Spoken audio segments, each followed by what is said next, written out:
Church of Naples, followed by the Pledge of Allegiance by Ty Sherrill. 5 years as a paratrooper in the 82nd Airborne. He was deployed to the Middle East as an original member of the multinational peacekeeping force in Sinai, founder and director of Peacekeepers Foundation, which is a nonprofit ministry serving veterans who suffer from invisible wounds from their service to this country.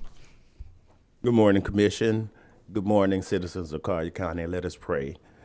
Great God, we come this morning with humble hearts. We come, oh God, seeking guidance and wisdom as you have given us charge over this community to make great decisions on its infrastructure, its future, and how we take care of our citizenship. And we pray, God, that the knowledge that you share with us this morning will be imparted to our citizens with clarity, understanding, and conviction. And we ask these great blessings in your Son, Jesus Christ's name, for all to do good and to live well. In Jesus' name, amen.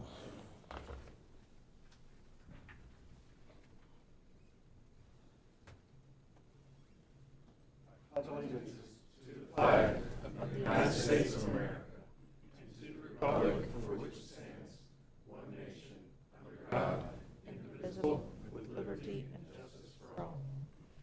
Morning, Ty. Paratrooper, you jump out of perfectly good airplanes, right? You flew them, and I mean, I'm jumped Air out Force. of them. What are you crazy? You know, the airplanes are in great condition. Thank You for your flew them, and I service. jumped out of them. But I do want to say thank you for inviting me here and give me a chance to an audience for Peacekeepers Foundation. We serve in the South Florida area, but we're growing. Our goal is to plant one on every military base in the country. It is a phenomenal organization. We started out with the men first, and now my wife has joined me in the ministry, and we're actually able to service women as well.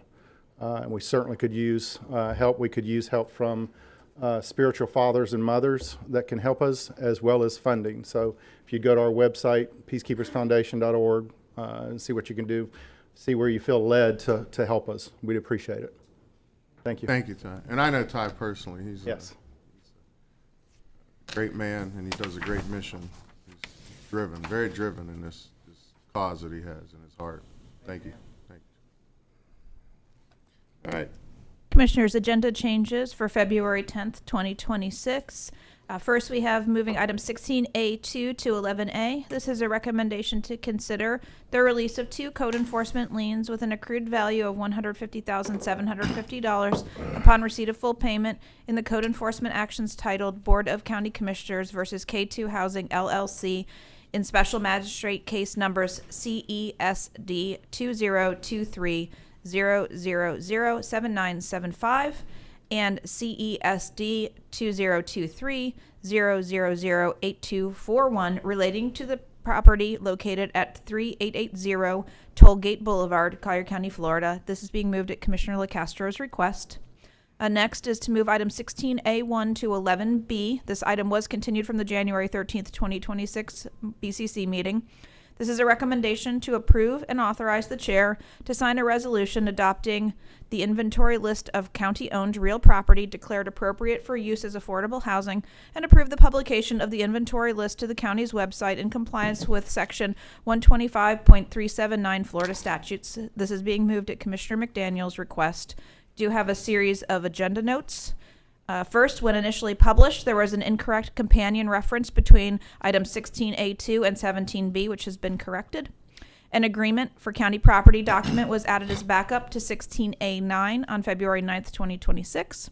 The budget narrative for item 16D4 had an incorrect dollar amount for the table B item descriptions. The item descriptions for this table were corrected on February 9th, 2026.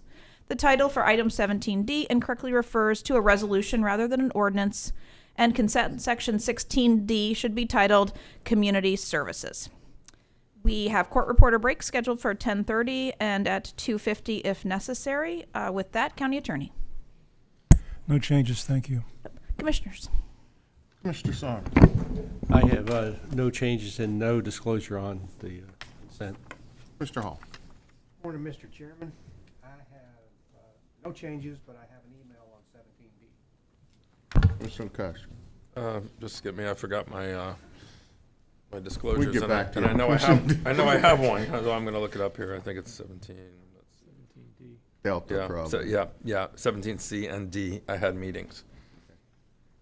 Commissioner McDaniel. Good morning, sir. No changes, and I did have a meeting on 17D. And I have no changes also, but I do also have meetings on 17D. And I believe, Troy, we have speakers for that particular item. We do, Mr. Chairman. We have a speaker for item 17D, Cody Davis, and he's been seated 3 additional minutes from Sean Galloway. Sean, can you indicate you're here? Thank you. Cody, when you're ready, sir, either podium.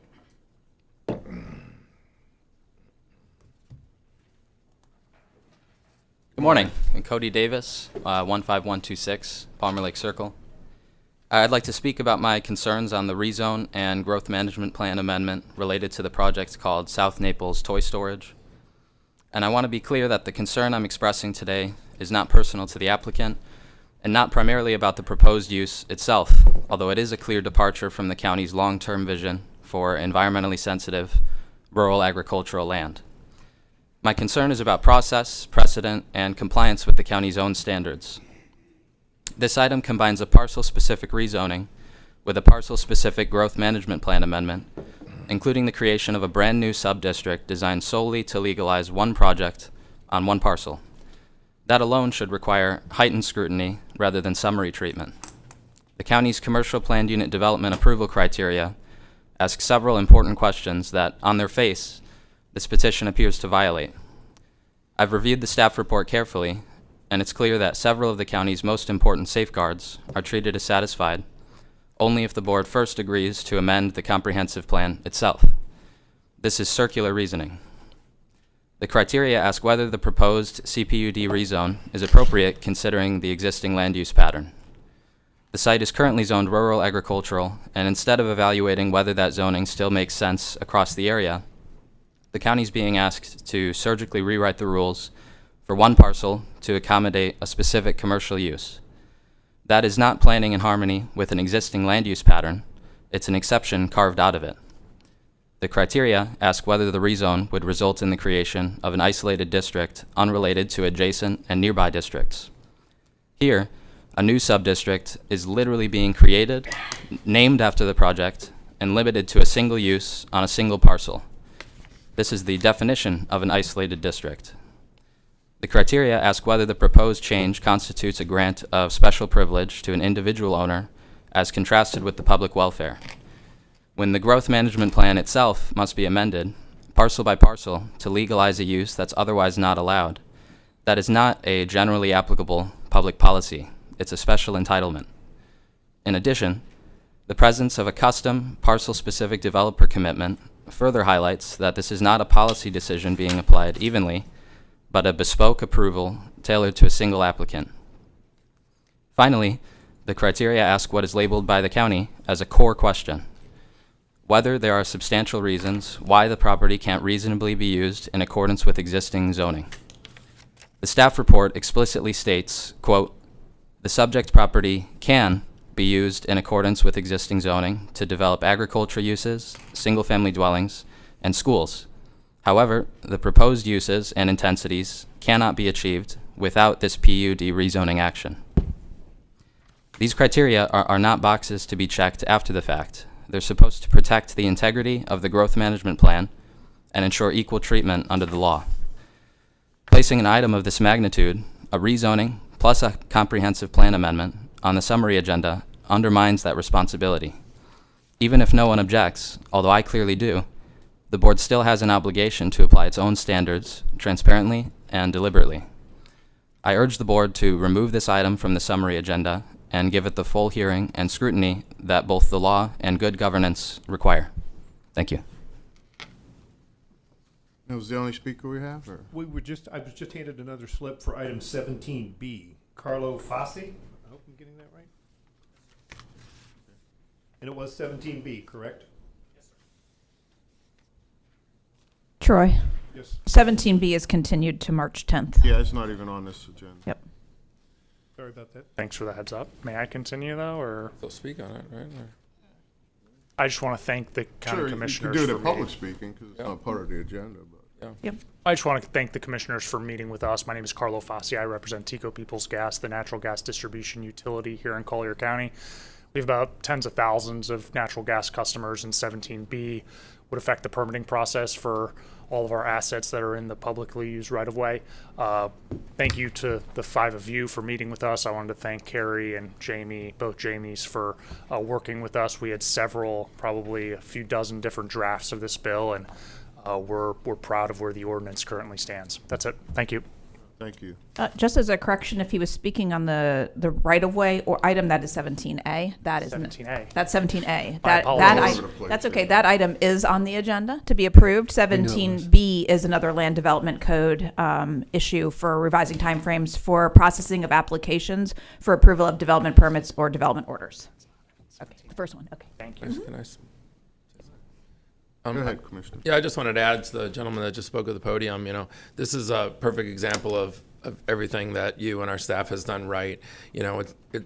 It's great when people come here and just dump a big problem on the 5 of us without sort of vetting it out. And you and the staff have gone through so much effort to try to come to common ground, paddle in the same direction, meet with all of us and get our perspective. And it makes our job a lot easier when we know everybody's involved and it's not just dump it on the commissioners and, have them do your homework for you.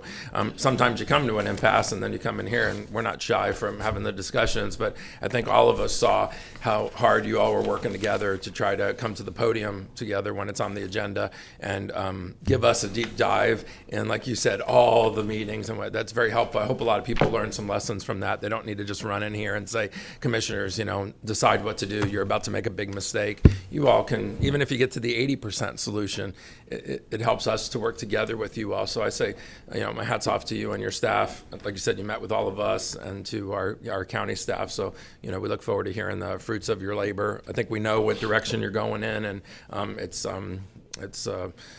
fresh, it's comforting from some of the things that we normally take. So thank you for taking the time to do all that you guys have done, and to the staff as well.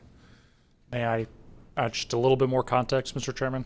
Sure. The ordinance is needed. It sounds like Public Utilities is dealing with too many hits of their assets in the right-of-way, and we like to think ourselves as good public neighbors. We understand, just as a natural gas distribution utility, we know how meaningful and how tedious those hit lines can be, especially with a substance as volatile as natural gas. So we do think the ordinance is necessary. We just wanted to make sure that it wouldn't necessarily intrude in the work that not only Tico Peoples Gas is doing, but our telecom partners, our electric utility partners as well. So we're proud of where this ended up. And again, we can't thank the staff enough for the probably dozens of meetings and phone calls we had over the course of the last 5 months. Thank you. Thank you. All right, so we can move on to approve the, I move to approve the summary and consent agenda. okay. So I have a motion and a second. A second. All right, motion and a second. All in favor of approving signify by saying aye. Aye. Opposed, same sign, same sign. The ayes have it. Commissioners, that brings us to item 2A. This is the approval of the minutes from January 13th, 2026. Move for approval. I have a motion to approve. I have a second. All in favor signify by saying aye. Aye. Aye. Opposed, same sign, same sign. Ayes have it. Passed. County Manager. We are moving on to proclamations. Item 4A is a proclamation designating February 10th, 2026 as Greater Naples Leadership Day in Collier County, to be accepted by Thomas Leesbig, President, Greater Naples Leadership. Congratulations.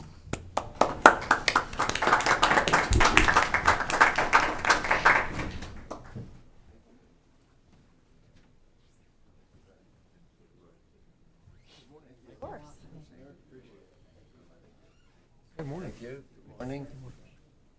Congratulations. Thank you very much. Oh, thank you very much. Thank you very much.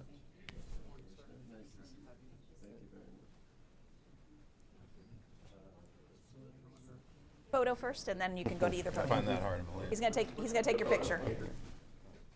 Oh, yeah, you got to get a picture there. I only remember. Right.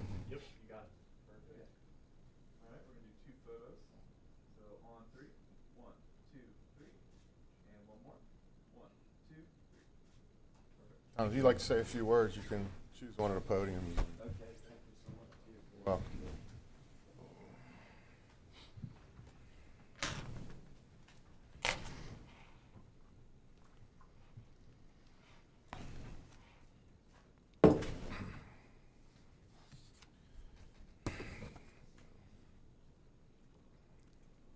So on behalf of the 550 members of Greater Naples leadership, I wish to thank the county commissioners for designating today, February 10th, as G&L Day in honor of G&L's 30th anniversary.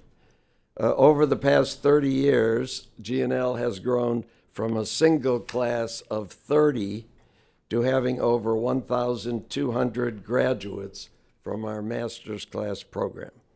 G&L is proud of its forums that we have educated the community on workforce housing, civility, and hurricane resilience, and we're working on next year's forum as we speak. And finally, I applaud the outstanding efforts of the county commissioners in our community. We're all proud to live in Collier County. Thank you very much. And thank you.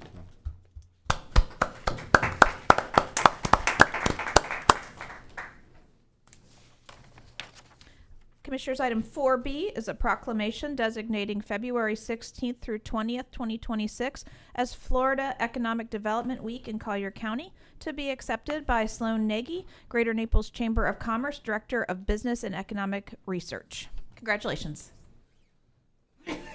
Bless you.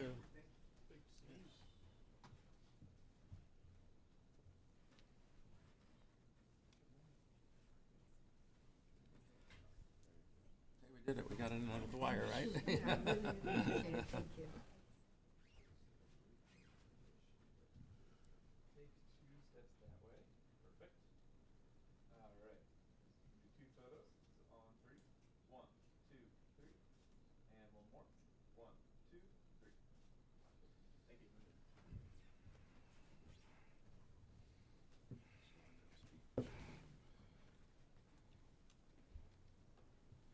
Good morning, Commissioners. The Partnership for Collier's Future Economy extends its sincere appreciation to the Collier County Board of Commissioners for recognizing Florida Economic Development Week and for your continued leadership and continued support of economic development in our community. This proclamation underscores the importance of job creation, workforce development, business retention and expansion, and strategic industry growth in strengthening Collier County's economy. Collier's unique public-private partnership plays a vital role in fostering collaboration, attracting investment, and ensuring long-term economic vitality for Collier County's residents and businesses. This important work in our community is made possible by the Partnership for Collier's Future Economy. Thank you. Thank you.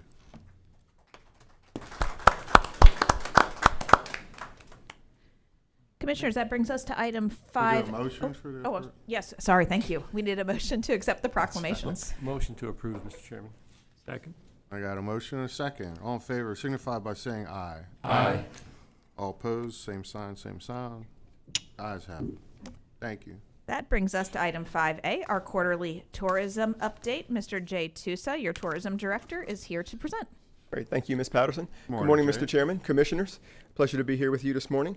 Today's presentation provides an overview of FY25 tourism performance in Collier County, along with early FY26 indicators.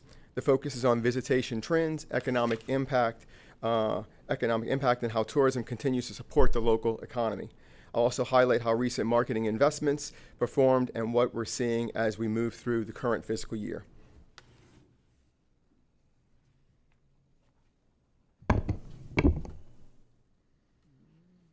Thank you. Not sure why it didn't advance on my end, but appreciate it.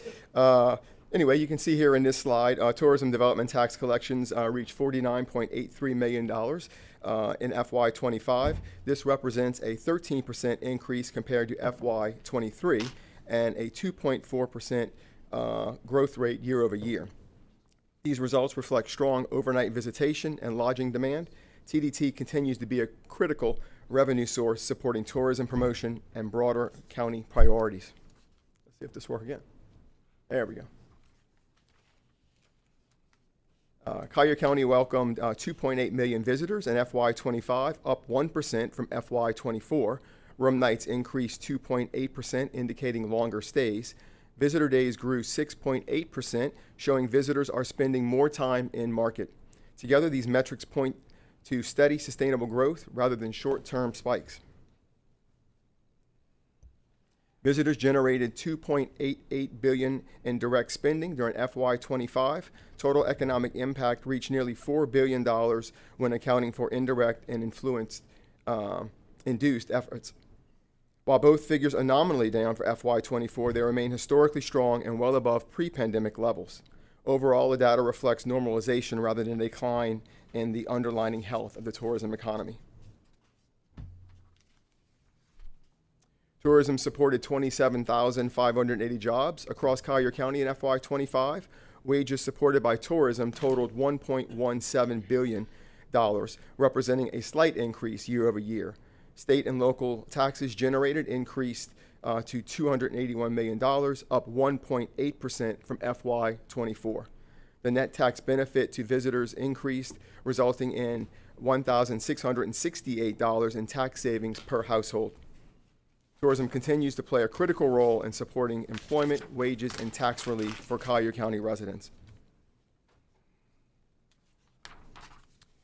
These economic outcomes are the result of intentional actions taken throughout FY25. Consumer marketing expanded into new growth markets, including Denver, Dallas-Fort Worth, and Nashville. Existing high-performing markets were further strengthened. Sales efforts expanded and deepened relationships across groups, meetings, travel trade, and sports. Broad and creative research informed campaign strategy and positioning. International public relations launched to enhance global awareness. I'd also like to highlight that our destination earned 4 Hospitality Sales and Marketing International Adrian Awards, one of the travel industry's most respected global honors, including recognition for our hurricane recovering messages, dark skies, and stone crab content series, and our sports impact video. You can see here in this slide, FY25 marketing results show strong performance in enhanced and expanded markets. Enhanced markets delivered 5.4% hotel revenue growth, an increase in 5.4% hotel revenue growth, reflecting effective targeting and increased investment. Expanded markets delivered 8.6% hotel revenue growth increase, demonstrating success in newer non-traditional feeder markets. These results show that targeted marketing outside traditional markets is working and reflect performance following the board's supplemental $5 million marketing investment in FY25. With the board's continued support, an additional $5 million is being reinvested for FY26. Marketing performance delivered a return on ad spend of approximately $22 in revenue for every $1 invested.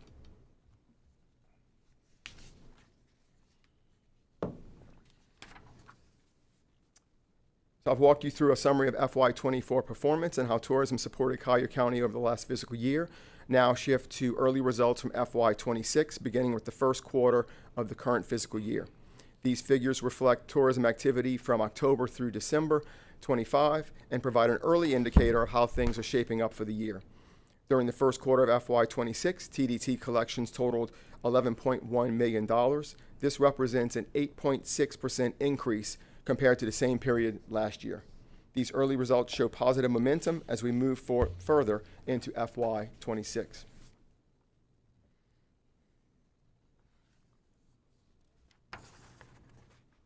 Hotel occupancy averaged 62.4% during the first quarter of FY26, remaining essentially flat year over year. Average daily rate increased to $300.54, up 4.2% from the same period last year. It's important to keep this performance in context. Available hotel units increased 14.3% year over year in FY25, with the additional 3% increase in FY26 plan. When supply is growing at this pace, maintaining or even moderately increasing occupancy is a strong indicator of positive market performance. These results show that demand is keeping pace with the new inventory while pricing power remains strong. This reinforces Collier County's strategy of prioritizing value and revenue generated over volume alone. Total visitation reached 667,200 visitors, up slightly year over year. Direct visitor spending totaled $625 million, essentially flat compared to last year. Spending patterns reflect higher lodging costs offset by softer spend in some of the other categories. Overall, visitation remains resilient as we move through peak season. International visitation totaled 79,400 visitors, down 14.5% year over year.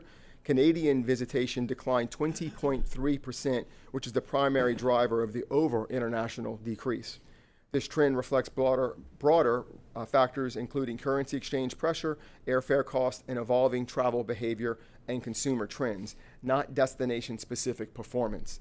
Growth in domestic visitation, particularly from the Midwest and Northeast, has helped offset international softness. From a revenue perspective, higher ADRs and strong domestic demand continue to support overall performance. International travel remains a long-term recovery opportunity with strategic focus on rebuilding awareness and demand as it continues to improve. Compared to our peer destinations, Naples continues to achieve one of the highest ADRs in our competitive set, as well across the state of Florida. While occupancy trails in some markets, RevPAR remains strong in pricing strength. This reflects Collier County's positioning as an upscale, high-value destination. The strategy prioritizes yield and economic impact over sheer volume. And with that, thank you for your time, and certainly thank you for your support, and I'm happy to answer any questions that you might have. Mr. McDaniel. Yes, thank you for the presentation. My question is, it's a two-part question. We made an extra investment in advertising last year over and above the $5 or $6 million that we typically spend. We made another $5 million. And so the first part of the question is, how long does it take for that to trickle through the system for us to see indicators of that investment? That happens pretty quick. I mean, you can see by some of these numbers. I can just go back a few slides. So this is a result of those additional dollars being interjected into the marketing budget. So you can see there that we are showing positive signs of visitation based on those dollars.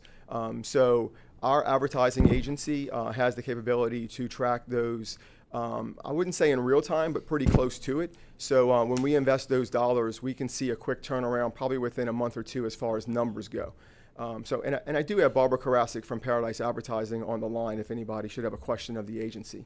But I hope that answers your question. And if I could elaborate on my answer, I think one thing that we're seeing is with all the new inventory that we're having coming online over the past year and in this year as well, we're trying to fill new additional rooms. So when you look at our occupancy numbers, those are based on new inventory. So all the positive things we're doing to market, we're kind of going against ourselves a little bit and swimming upstream and having to fill those additional rooms. So while things might look flat, we're not necessarily flat because we had the increase in rooms. I understand that. Yes, thank you. That's a good point to make. My second question is, and again, I only look at the TDT numbers, the actual tax collected, and near as I could tell from your presentation, there was $10-11 million spend last year, another 10 or 11 this year, and we had about a $1 million increase in actual TDT collections.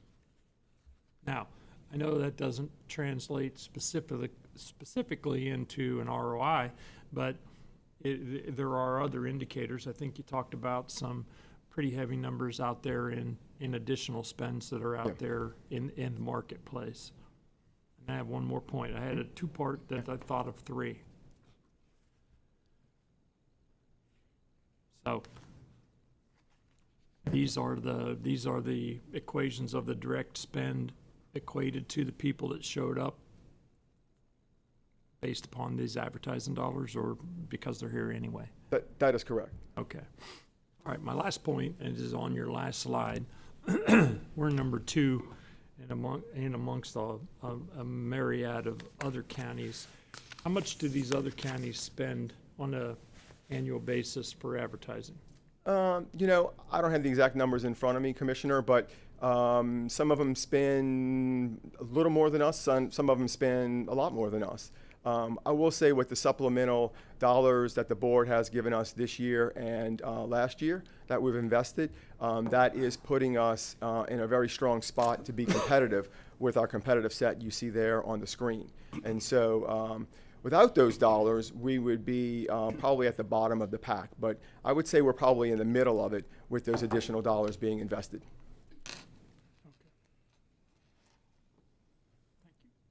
Commissioner Saunders. Thank you, Mr. Chairman.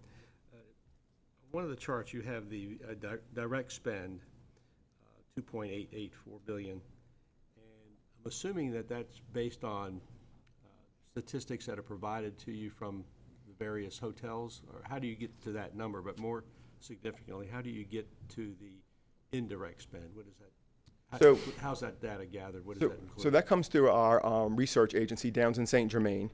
They have a platform called Implan, and it's used across the country. It's widely accepted based on government data. And so they have a model that they plug all of our information in, and then they extrapolate out all these different metrics that you see here that we present to the board and to the Tourist Development Council. They input the information that we provide. Correct. Which gets to my question, what kind of information is provided to get to an indirect spend? So that's based on visitation, it's based on occupancy, it's based on hotel revenue. They also do intercept studies. The agency does intercept studies, and they talk to visitors in destination, in market, and they extrapolate data from those folks as well. That's kind of a guess. Well, I mean, it's not a guess. I mean, when it's those in-person interviews, I mean, it's a sampling. And so with any kind of data you do, you have a sampling, and then you take that information, and then you kind of compound it by, the numbers that we have, that we show here, for the entire destination. And the direct spend, how is that determined? So the direct spend is based off of an in-plan model, and that's a standard U.S. model where they take that information that they collect. Down to St. Germain takes that information they collect here in market, and they put it into that model. And then the model then spits out that data and where the direct spend comes from. It also calculates jobs, and then it also it does wages as well. So all those come out of in-plan. I'm new to the tourism in terms of the specific details, because I'll be taking Commissioner Hall's spot, I believe, on the chairing the Tourist Development Council. So I was just curious as to how some of these statistics are actually determined. So I'll get more into it. Yeah, you'll definitely get more immersed as you sit in that chair seat. Thank you. Commissioner LaCastro. Jay, I just wanted to, thank you, Chairman. I wanted to just correct one thing you said, or you correct me, because we've had this conversation before. When you said, with the dollars you gave us, so correct me if I'm wrong, we didn't give you dollars, okay? This is where all the news media got it totally incorrect, saying we somehow stole from Peter to pay Paul to throw extra money at the tourism, a plan, marketing plan and whatnot. But to be clear, and you're out there in the community explaining what we're doing. You had the money already, but you need our permission to spend money you've already collected, and we gave the okay to spend the money that you already had in your account because you proved to us that it was worth the investment. But, I saw so many headlines. We've had this discussion, commissioners approve additional $5 million. No, and they made it sound like we were taxing some citizens, or we were stealing it from Conservation Collier, or there were all those inferences out there. So please help us keep that message very clear. We agreed with your assessment that to catch up to these counties who are lapping us, to see tourism drop in some areas. We had all the CEOs here, that you asked our permission, our authority, because when you go above a certain dollar, we have to concur or approve or disapprove. And we allowed you to write a check out of your own account and put it in that area because of the presentations you had made and whatnot. It's important because there's an incorrect sort of news story out there, and it's not 2 or 3 posts on Facebook. Trust me, I follow them. We all get the emails and whatnot. And when we made that decision at the commissioner meeting, I can just say that I got plenty of emails from people, even in the press, and I read things also in the press that were totally incorrect. So just keep that message clear, and the same with your team. You don't want to say thanks to the commissioners for giving us more money. We didn't do any of that, but I appreciate the. Well, thanks for And the, I would like to add a appreciate little the bit more clarification. clarity to it. That was not our taxpayers' money either. Absolutely. Yeah. That was the visitors' money that they spent here. Correct. So it didn't come out of our taxpayers' pockets. It was money that was collected on visitors that came here that wanted to spend time in Collier County, and it was in your account already from that. Absolutely. So let's make that very clear. So, well, thank you. I appreciate the clarification, Commissioners. Commissioner Hall. Thank you, Chairman. Excellent points. Loved them. Jay, great presentation. I think that you and your staff do an amazing job of putting some thought into all of this. But for what it's worth department, as a function of our county government, I want to caution not to fall into the trap of feeling the responsibility to keep RevPAR up, to keep average daily rate up, to keep occupancy up. That is a function of risk of the hoteliers. That is not our responsibility to feel like we have to fill that gap. So you're doing a great job of getting people here, where they stay, how much they pay. That's their business. That's not really our business. So I just, for what it's worth department. Well, I appreciate it. And just to be clear and transparent, I mean, we have nothing to do with ADR or anything like that. So that is all driven by hotels, and that's their world. We just live in I it. just didn't want you to feel the pressure. Yeah, I and appreciate it. as a staff to have to answer to that. Yeah. Mr. McDaniel. I agree with what Commissioner Hall just said, and maybe part of it, Jay, is just your vernacular. You came off when the presentation like it was our responsibility, and it's clearly not our responsibility. That's the obligation of the private hoteliers. My other question had to do with Commissioner Saunders' comment with regard to the dart throwing with ancillary dollars and utilization of national figures and so on. Does our consultant actually pull sales tax records for the county and compare to what we collect when this extra group of people are here in relationship to not, and then utilize those numbers to extrapolate, I think is the word you used, to come up with these estimates of additional spend? So they pull tax revenues from the state, and again, they put that into the implant model, and that's what helps them deliver all these numbers back to us. So they take a lot of data in, and then they put it in the implant, and they get a lot of data out of implant. So I hope that answers your question. Kinda. Kinda.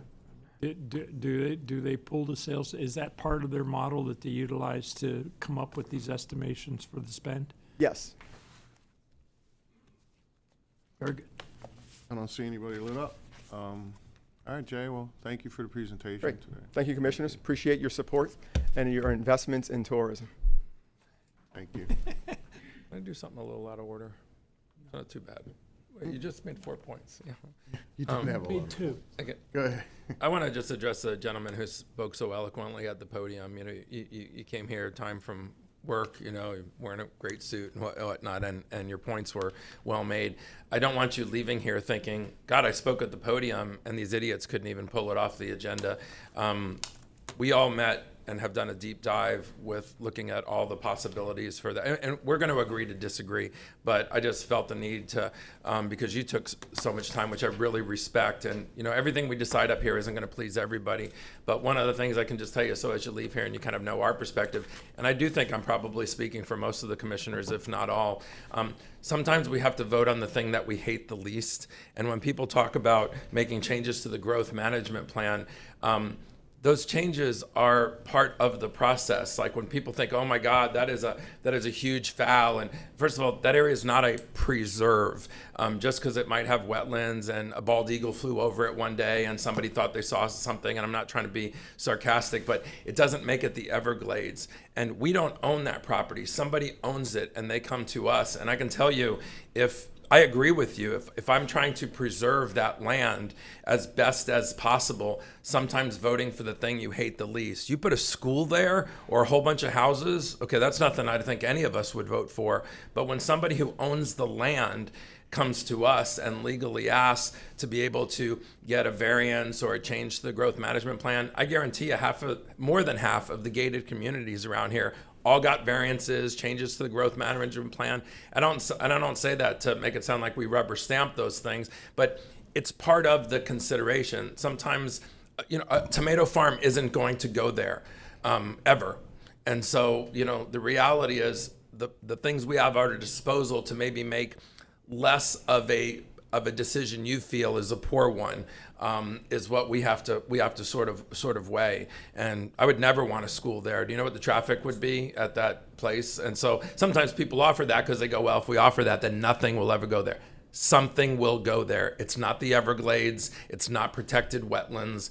And so I'll just speak for myself. I spent an unbelievable amount of time with our staff, with the person who owns this property, to figure out what's legal. The other thing too, when citizens just want us to all vote no, we'd have 100 lawsuits in here that would all end in 5 minutes, because people who own property are allowed to do something with it, and asking for slight variations or changes in the growth management plan, although to citizens they think that's sort of the key phrase to save it from ever having anything on it. That's not really true. It's one of the things at their disposal, but then also too, we have a legal obligation to take a look at what's being proposed and say, you know what, this isn't a heavy ask. It's done regularly, but every project has its own. But more often, or moreover, I just want to thank you for actually coming here. What you said at the podium is exactly what we all said in our offices. What else could go there? Is this the thing? But a storage area, trust me, everybody knows I'm not a fan of big giant storage areas, but we've also seen that you kick that to the curb, something else comes that's way worse. But when people say that's the worst thing that can go there, I go, no. There's 10 things I could think of right now that are much worse and would win in court in 5 minutes. So I just didn't want you to think that, God, they didn't even listen to me. They just, pushed it aside. These were long meetings about this one particular thing. At least it's in my district. So, but I know the other commissioners also took due diligence to hear from both sides. And I heard from citizens as well. And then, we have to sort of weigh it. So I really respect you coming here. And you spoke perfectly on the points that we all have to weigh, but in that particular case, what's going there, it's not illegal, immoral, or unethical. It's some small changes, and it's not county property that we're giving to a developer to turn Collier County into Miami. It's not the case, and so what's going there is maybe the best of all the options that will go there, but it'll never be a tomato farm. It won't be, and that's just reality. But I really thank you for taking the time to come here. I'm sure this wasn't the most the most important place you wanted to be this morning, maybe even leave work or whatever. And it really means a lot to all of us when citizens come here and speak professionally to us. Don't just yell at us. You guys are crazy. You're ruining the land. You're killing all the panthers and whatnot. I can appreciate that, but I really appreciated your comments, and I didn't want you to think we just sort of fluffed them off. This was a long discussion over the last few weeks before it even gets on the agenda. So we may still disagree, but I really respect you coming here, and your points were exactly the same points that we all had, and the questions that we had for county staff to try to weigh the best possible decision. So thank you, sir. No. That time's up. But I would just you like, covered it all. I would just like to paint another picture since we brought this back up, because I know visually people don't really know what we're talking about. But if you were to look at that particular piece of property, it's surrounded by 3 power stations and an FPNL power plant. And if I put a school there or a park, I would have 200 people who are speaking for 3 minutes saying I'm crazy. So when you break it down and you look at what's really there, this is not unusual. This is not a bad spot for what they're going to do there, because you'll never put anything else there, surrounded by 3 power plants and high tension wires. So just, you got to understand, you got to look at the whole picture sometimes. And what we do is because we do take a deeper dive. That's why we had disclosure that we did have meetings on that particular item before the meeting today. So there's a lot of thought process in this, and I do appreciate the public coming here and speaking, but at the same time, look at the whole picture. And I just want people to know out there that this is what we were talking about, a piece of property surrounded by 3 FBNL power stations. So, thank you. Oh, Mr. McDaniel. Yeah, since you brought it up, and I think Commissioner LaCastro and Commissioner Kowal, I'm completely in accord with what you were saying, and thank you, Cody, for coming and speaking. It's part of the process. the whole process for the change of use for private property rights is part of the process for utilizing a piece of property for something else. That you're entitled to your opinions, but that's on a limited basis with regard to the information that you have, in fact, in front of you. We, as has already been shared, have an enormous amount, but people view in error oftentimes our comprehensive growth management plan as the holy grail. It's agriculture. It's got to stay agriculture forever. No. Private property rights are sacred, and people who own the property have a right to change those uses. And part of that change is the process of an adaptation to our growth management plan, our land development code, and so on. So just keep that in mind. All right. We don't have an item 6. We do have, before we move on to public comment, we do have a new Artist of the Month. The February Artist of the Month is local artist Joanne Krausen, who paints under the name Joni C. She is an intuitive contemporary abstract artist known for vibrant acrylic works that she describes as art that speaks to the soul. Joni C. works from her studio on Shirley Street, exhibits locally at the Coco Art Gallery and Coastland Center, and is the founder of the Art Guild of Naples. She also recently served as acting president of the Art Council of Southwest Florida. With that, we'll move on to item 7, public comment. I have one registered speaker on Zoom, Patricia Cochran. Patricia, you're being prompted to unmute yourself if you'll do so at this time. Patricia, you're being prompted to unmute yourself if you'll do that for us now. And one more time, Patricia, you're being prompted to unmute yourself. Can you do that for us? All right, that's 3 attempts, so we'll just move on from there. All right. Thank you, Troy. Commissioners, that brings us to item 11A. This is formerly item 16A2. This is a recommendation to consider the release of 2 code enforcement liens with an accrued value of $150,750 upon receipt of full payment. In the code enforcement action titled Board of County Commissioners versus K2 Housing LLC in Special Magistrate Case Number CESD 2023-000-7975 and CESD 2023-000-8241 relating to the property located at 3880 Tollgate Boulevard, Collier County, Florida. And this item was moved at Commissioner LaCastro's request. Thank you. Yeah, the state goes first in this particular. You're not petitioning us for anything right now.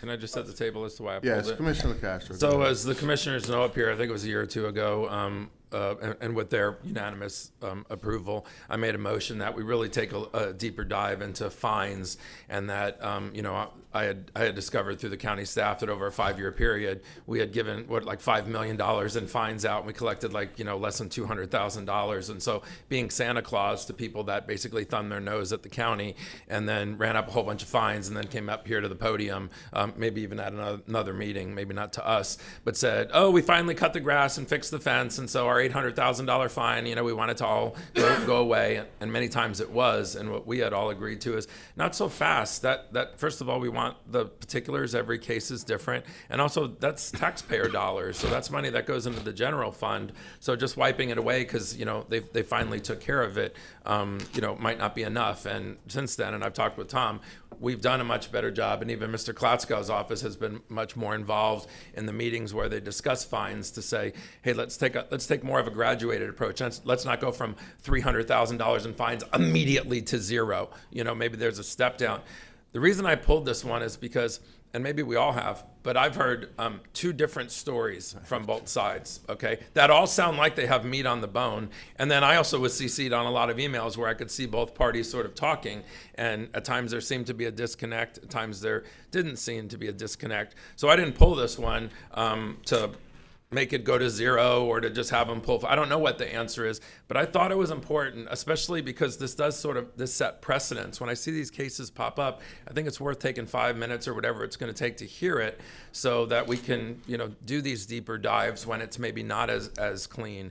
But having said that, I think, hearing both people under one roof, we'll be able to make a more eloquent or educated decision, and also know, separate rumor from fact. So that's the reason I pulled it. And it's also a major amount. And this is a project that benefits the community. So we have all said before, we're not looking to go after grandma who unfortunately maybe is in the hospital and didn't mow her lawn and got a $5,000 fine for cutting the grass, or somebody that maybe had good intention, and while their fines were adding up, they were really working hard with the county, but it was taking a lot of time, and so the fine is sort of artificially inflated because they were trying to get to the final solution, but it didn't keep the fine from adding up. There were some emails that sort of had a little bit of that flavor in here. So, Tom, we want to obviously hear from you. We'll hear from the other side, and then, we'll make a ruling with a lot more detail under one roof, because we can't talk to each other, due to sunshine laws, until we get to this meeting. So I thought it would be valuable to hear it. Good morning, Tom. Good morning. For the record, Tom Ian DeMarino, your Director for Code Enforcement, I have a brief opening statement.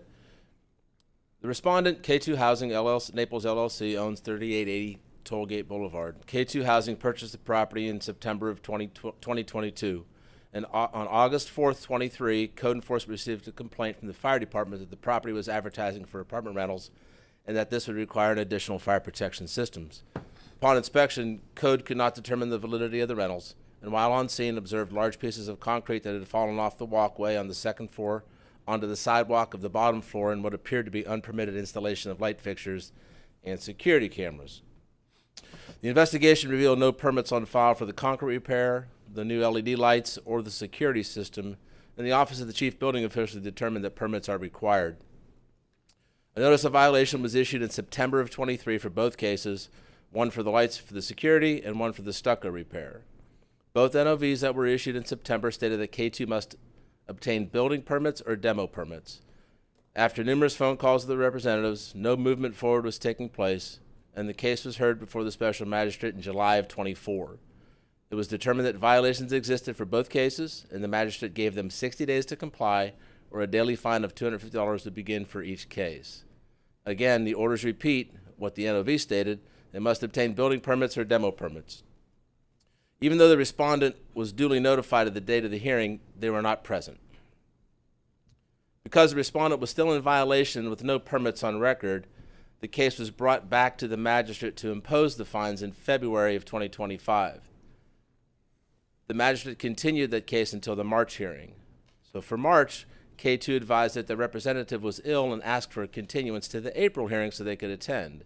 It was granted, and the staff brought the case back in April of 25, and even though the respondent was duly notified of the date of the hearing, asked for this date so they could attend, they were not present.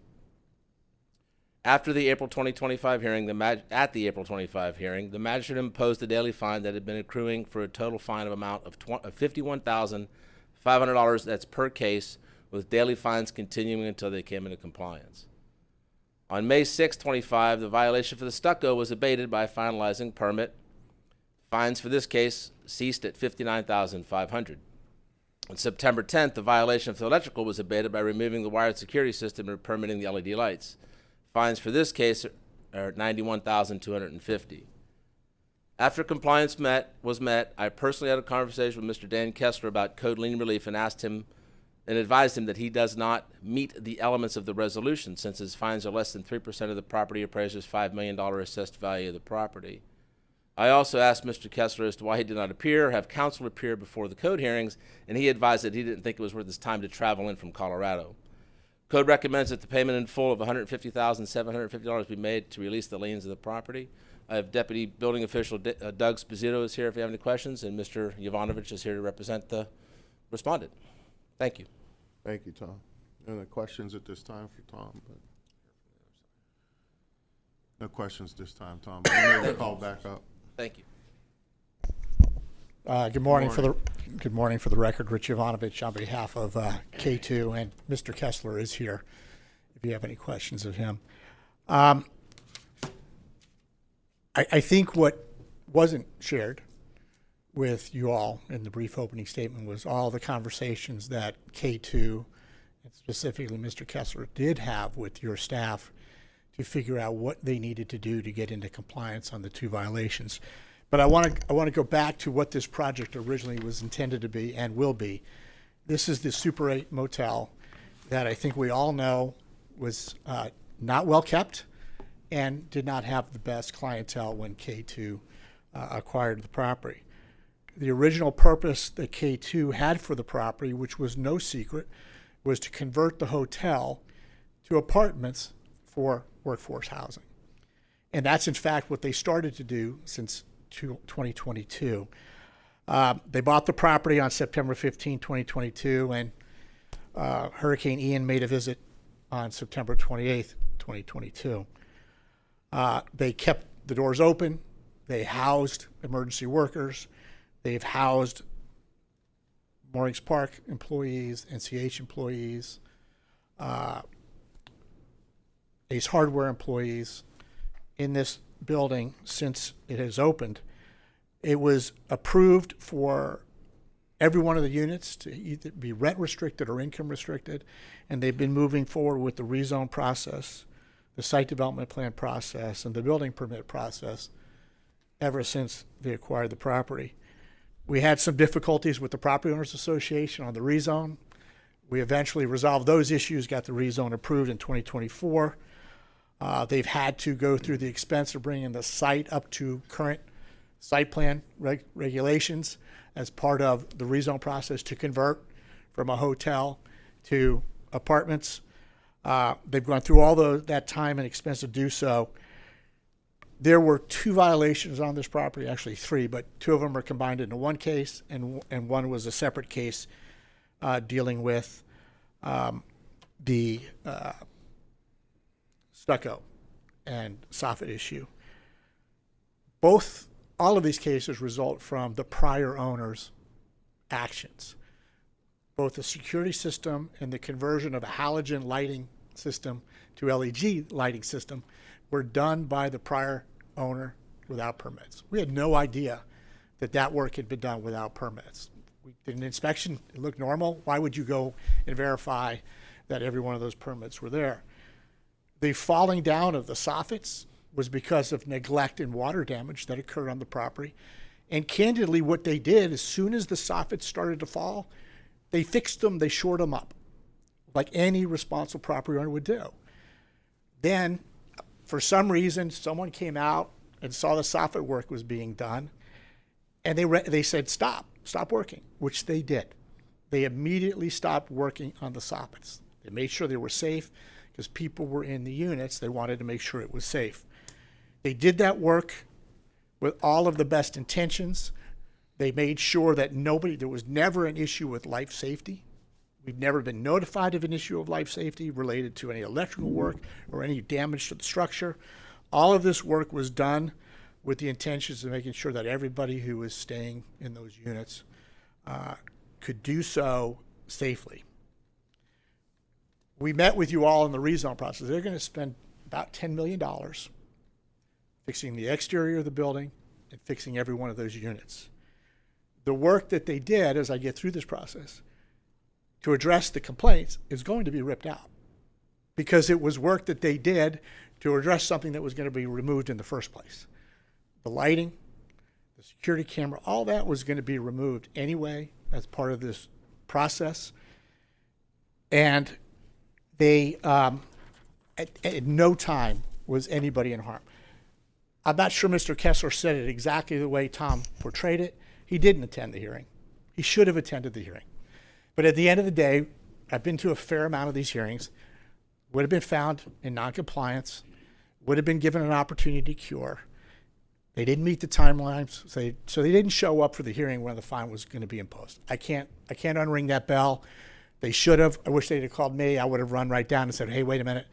I know you're going to impose the fines. We'll come back later to ask you to reduce them because here's where we are in this process.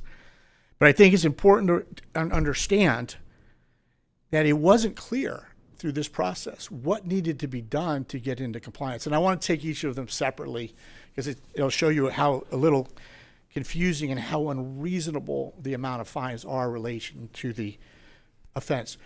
At no time did we stick our heads in the sand. There were conversations, many conversations with staff as to what needs to be done to get into compliance. And candidly, it really wasn't until Commissioner LaCastro got involved to put some clarity on what needed to be done to resolve these issues so we could finally get into compliance. The security cameras were installed without a permit. We didn't know that. Initially, we were told we need to get an after-the-fact permit for the security cameras. The security camera work is $5,000 worth of work. No contractor wanted to take on the responsibility of fixing a $5,000 issue and the potential liability that went with that. And guess what the ultimate solution was? Remove the security cameras. If they had said to my client in the notice of violation, to get into compliance, remove the security cameras, we never would have had a code case. So that was the fix to the security cameras. The next issue was with the lights. Initially, they were told they had to go back and find halogen lights that were installed with the original construction. Well, those are not easy to find. And when we finally found them, that was a $20,000 fix for an LED light. We went round and round and round, and this is where Commissioner LeCastro came in on what was the ultimate fix for the LED lighting. The ultimate fix for the LED lighting was get an after-the-fact permit. As soon as that was told us to get the after-the-fact permit, we applied for the after-the-fact permit, had a couple of issues with the review of that after-the-fact permit, but eventually the after-the-fact permit was issued, so no further work had to be done. Just had to get an after-the-fact permit. That permit was issued. The value of the work for the LED lights, $3,200. So remove the cameras, get an after-the-fact permit for work that totaled $3,200 in value. After many, many, many conversations, resulted in a fine for the security cameras and the after-the-fact lights of $91,250 for $3,200 worth of work. So you cannot portray K2 as saying, we're not going to do anything. The record's clear through all the emails and conversations as to what do we need to do. They did work at it. Did they miss a meeting? Absolutely. They missed the fine imposition meeting. But that doesn't mean you should fine someone $91,000 for work that they didn't do in the first place. And that was a simple fix of removing the security cameras and just getting an after-the-fact permit for those lights. The next issue is the soffits. There was water damage that was hidden.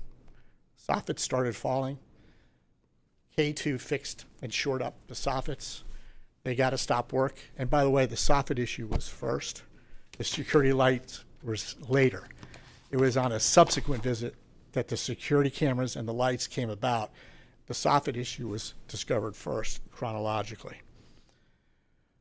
Getting the security camera, the soffit fixed, they immediately got a permit for the work. Immediately got a permit for the work within a couple of weeks. Their struggle was finding a contractor to come and do the work. Their first contractor that they hired turned out, they were from Miami.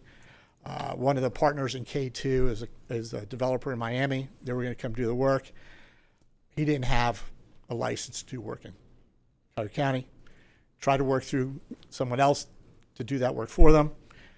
Eventually had to come and get licensed in Collier County. So there was a delay in actually coming and doing the permit work for the soffit. But the work had been shored up and and the safety issue had been addressed, so nobody would be harmed.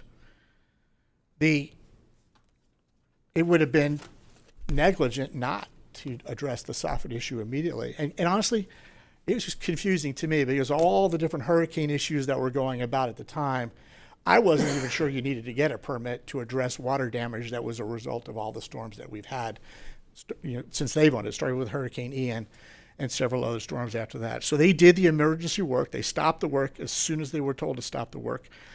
That work cost $125,000 to do. Throwing on an additional $59,000 in fines to do this work, we believe is unreasonable, especially since that work's going to be ripped out again when they come through and they redo the $10 million worth of renovations that they're proposing. This is an unusual circumstance in that it was a poorly run and dilapidated hotel. They came in with the plan of renovating that hotel for workforce housing.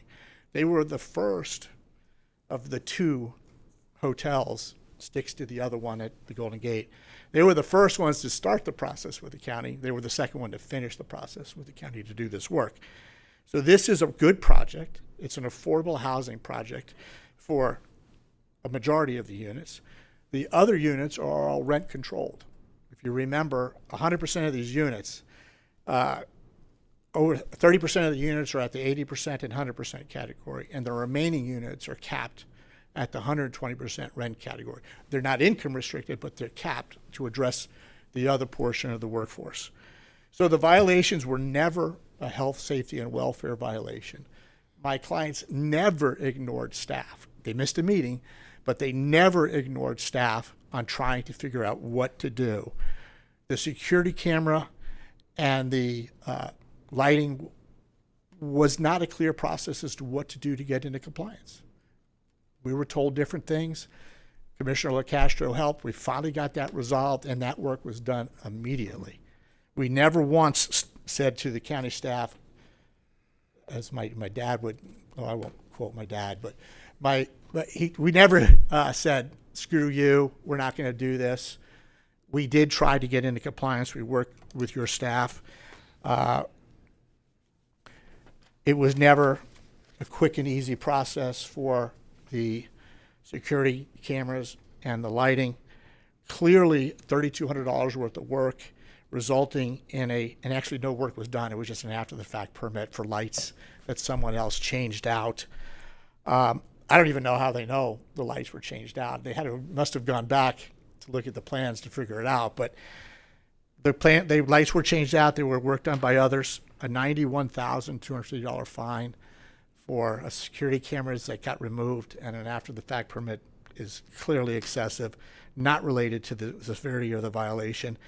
At no time was anybody in danger. And then another $59,000 for repairs that were done because of the neglect of the prior property owner to make sure that the accommodations were safe for those workforce housing people that were actually living in the hotel at the time is unreasonable.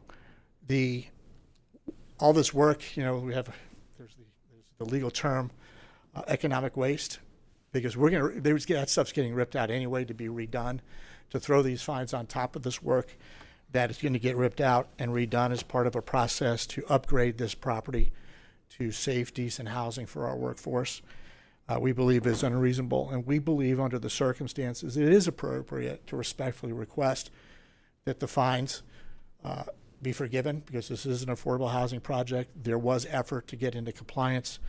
I won't share with you some of the other K, and the K2 isn't here. That was the person who was supposed to attend these hearings. They didn't show up, so Mr. Kessler was put in a hard position. But in any event, this is a project that is good for the county. Dan Kessler worked very hard to keep this place open after Hurricane Ian. They've worked diligently to get the permitting in place to convert this to apartments from the hotel units. And to throw these additional costs on this project, we think is unreasonable, and we request a reduction in the fines. Commissioner LaCastro. Thank you, Chairman. So that's, basically what I've been hearing for months and months and months, from both sides. So here's what I will say, and this is where I look for my colleagues. We're trying to make sure we just don't wipe something away or we over-fine somebody who was really trying to be sincere. But here's a couple of statements, and then see what my colleagues have to say. There's no question that you're taking an eyesore and turning it into much-needed housing, an eyesore that nobody wanted to deal with, and you're actually expending dollars where it would be cheaper to probably just tear the thing down and make it a dog park or something like that, where and you've got several partners who are highly regarded in the community that are working with you. Having said that, it doesn't disregard following the process.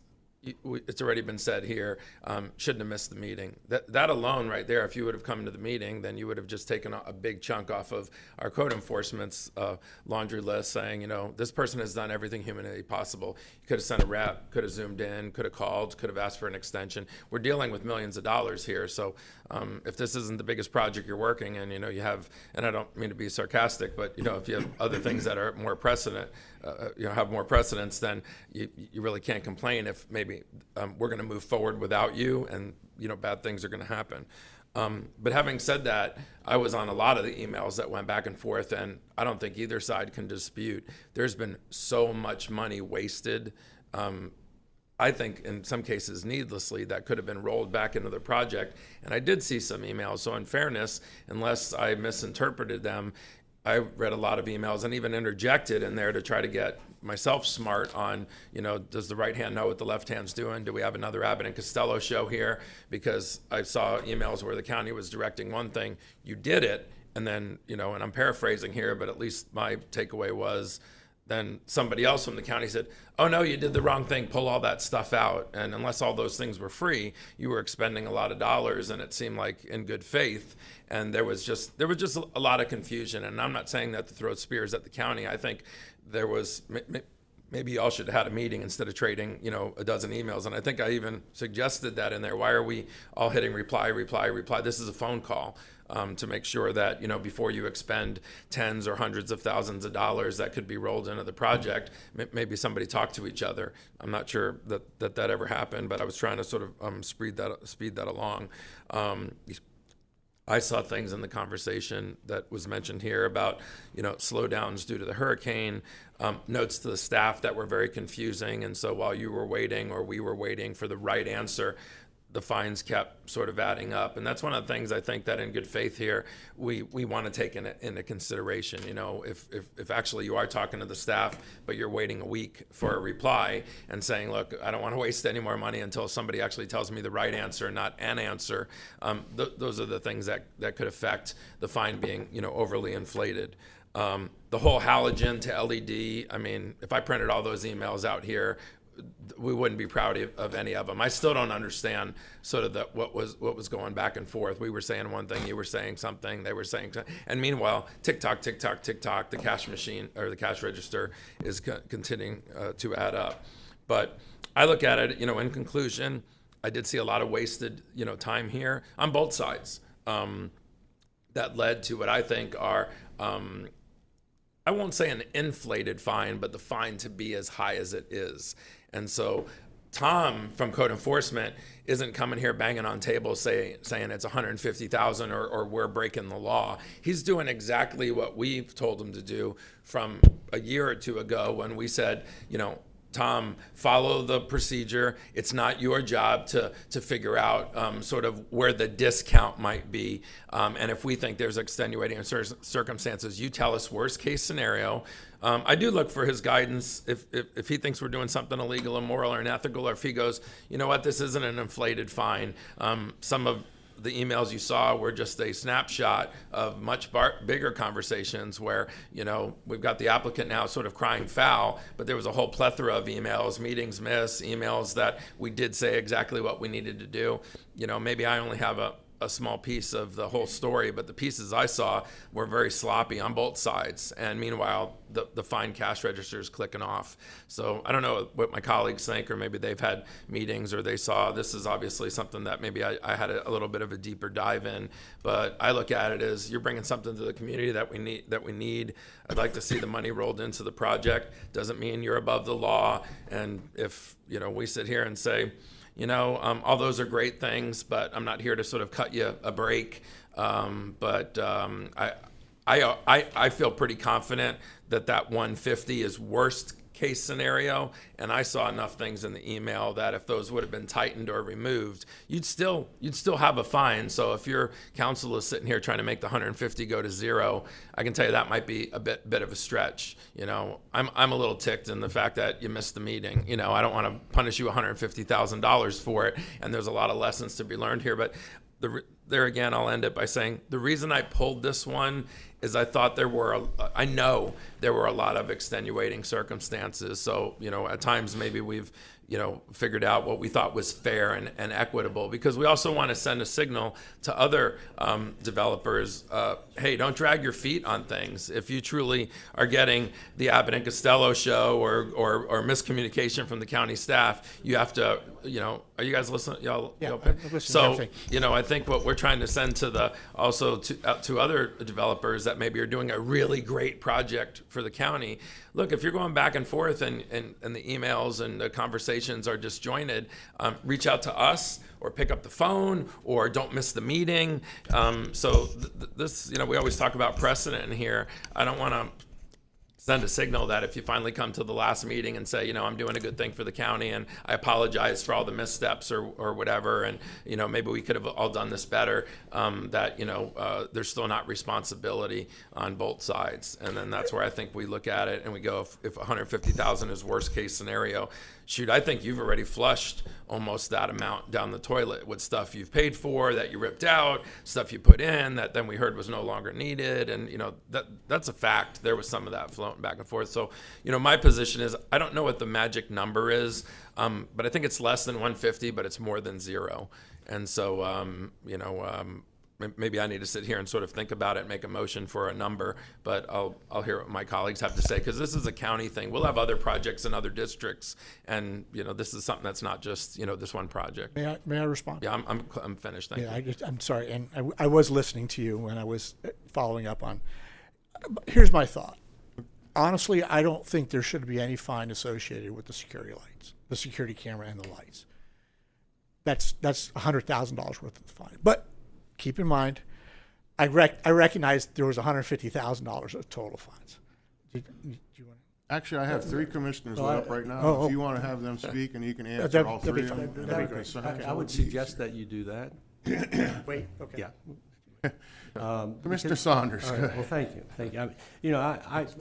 Code enforcement is one of those areas where we just simply do not do enough enforcement on individuals that are letting things on their property become hazards or become eyesores and simply are thumbing their nose at the whole process. This is not the case here. And the fact that he missed a meeting, to me, that's irrelevant. The code enforcement process went forward with the individual there or with the individual not being there. I don't want to hold you in contempt of a hearing and punish you for missing a hearing. To me, that's irrelevant. What's relevant is that I think this property owner has actually done everything reasonable to move this along in a positive way to fix the problems that the individual did not create. I think there is a number closer to zero, and I'm going to make a motion to basically eliminate the fines, because I think this property owner, first of all, did not create the problem. There was circumstances involving water damage from a hurricane, which, thank you for taking the action necessary to protect the health and safety of the people living in that facility. That was a responsible thing to do. We're not dealing with someone who simply thumbed their nose at the county. And most of the time we are dealing with people like that, but this time we're not. I'm not in favor of eliminating fines for people that are violating our codes. But I do recognize that code enforcement is not designed to be a revenue source for the county. Code enforcement is designed to get compliance. And we have a technical issue here. To me, that's one that I don't think the property owner should be punished for. So I'm making a motion basically to waive the fines. Now, we do have, some administrative expense. Has that been paid? We paid. Yeah, we would not be allowed to be here without paying those administrative fines. I think that's sufficient under the circumstances. This is going to be a nice project for our workforce, and I don't see any need to belabor this any longer. So that's the motion, Mr. Chairman. Mr. McDaniel. Yes, I got a question for Tom. Because it's been mentioned multiple times that the owner, Mr. Kessler, whichever part of K you are, missed a meeting. And I know I went off to the bathroom there while you were giving your presentation, but I think I heard about 3 hearings that were set, and no one attended from this organization at all. Correct. He missed the initial hearing, missed the first imposition that code extended, and then missed the imposition, the second imposition that, well, we continue the second one at his request, so that's fine. So the final imposition, so he missed that one as well, the one that he wanted somebody to be there. So correct, 3 meetings, 3 hearings. So there was more than one meeting, number one. Number two, I guess my question is, when someone is not in compliance and the hearing is set and they show up, what typically occurs? More often than not, the magistrate will ask him, what have you done to abate the violation? And he'll listen to them. If the magistrate as you guys know, the magistrate tends to hold back some of these impositions to continue to allow the persons to come into compliance. We've seen that with other contentious issues in the county. The magistrate wants to hold those because he works for you guys. He wants to be able to make a good assessment and a good judgment without having it to come to the board. Except for when I'm not mowing my grass. Exactly. Then he's hammering me. Yeah, exactly. Goes and hires somebody to mow my grass. We'll cut the grass for you. But the reality of it is the magistrate looks at weighs all the factors, mitigating and extenuating factors, and he'll reduce those fines. The only time he imposes is when they don't show up. Well, the only time he imposes the full amount is when they fail to show up. There are a few side occasions when he does as well. But if you show up, if Mr. Jovanovich should have been there, I'm certain that Magistrate Neal would have granted the continuance to allow them time to come into compliance, and then brought them back in to do exactly what you gentlemen are doing right now. Right. So, and that's kind of sort of where I'm leaning. Ultimately, we're going to come to a vote and make a decision. But from what's been shared with me, no one's perfect with regard to this.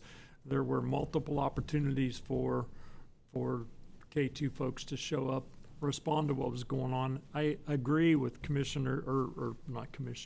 Jovanovich that the swap in the halogen lights without a permit was somebody else's fault and they got caught for whatever reason.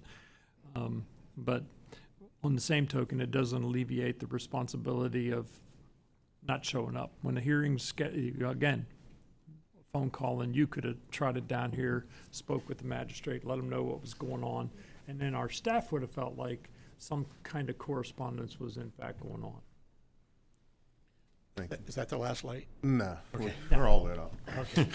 And actually, I'm going to get to Tom too and Jamie after, and then you can respond to all of this. So, Commissioner Hall. Thank you, Chairman. Tom, was there a permit immediately pulled for the soffit issue, or no permit? The permit for the soffit was pulled, I do believe, in February of 24, which was before it went to initial hearing. Okay, so they do it that. was 2 weeks after the it was a little bit later than that, but I was confused there whether there was a permit or compliance or non-compliance. Yeah, the building that was pulled, the NOV was issued in September. They pulled a permit in February for the soffit. They didn't get a permit for the electrical work until after the imposition in March. I'm sorry, in May of 25. I'm not really concerned about the lights at all, but I was confused there on the concrete work. First of all, it wasn't a missed meeting, it was missed 3. And, whether the Super 8, when purchased, was in bad condition or, if there was something hidden, that's a risk that everybody takes. I had those same risks when I purchased properties. That's not the people of Collier County's fault. We have code enforcement versus growth management. We have code enforcement saying you're out of compliance. We have growth management saying this is what you either have to do or don't have to do. Code is pretty clear and indicative. I can see where growth management is definite potential for confusion. I hear the stories all the time. Do this, don't do that. And here's an inspector. I like this. I don't like that. Another inspector comes. I'm sorry, this is not right. Do this. I mean, there's definite room for improvement for us. I'm wondering, what is absolutely necessary in this situation versus government process just being in your face. I don't, whether it's halogen lights or whether it's LED lights, I personally could give a rip. You hit the switch and both of them light up the night so people can see. I don't think that it's our business whether we're compliant to what was put in 20 years ago, which that's halogen lighting. LED is much more efficient, and I don't see it being our place to get all balled up in that. But we got balled up in that process.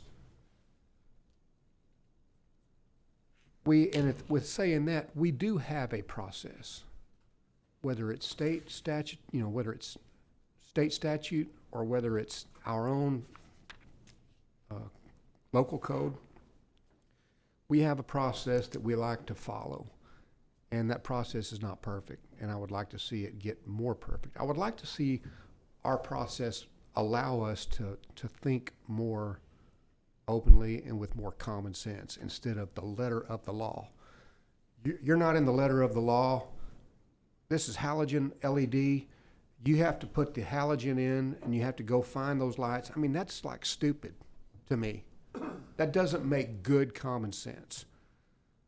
Whether it was done without a permit or with a permit, it's done. If it was done without a permit, it needs to have a compliance permit immediately. And we should be able to work with that immediately to get that done. Missing the meetings, a $1,000 ticket from Colorado could have saved 4 days worth of fines. It was,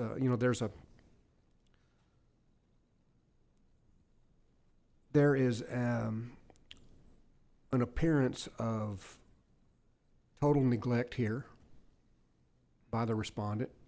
At the same time, they show a strong intent to comply, whether they did that on a timely basis or not. So I'm with my colleagues. I could care less about the lights, the fine on the lights, the compliance on the lights. At the same time, just the total disregard of our process sticks in my craw a little bit. I'm with Commissioner LaCastro. I don't see it being zero, which if we vote it to zero, I'm fine with that. But I would like to see, there's consequences. Actions have consequences, so does lack of action. So if we need to stick something on there for just precedence going forward, I love the project. I love what it's for. If we vote at zero, I'm happy with that. But at the same time, I don't like the total neglect of the appearance of that. I don't want to set that precedence going forward to other people that said, well, they did this and they got it to zero and they showed good intent. That's fine. But we've had this property since September of 23. We had the first hearing July of 24. 10 months later, it got extended and still not present. I'm not wary. I'm not aware of all of the inner emails and all the conversation.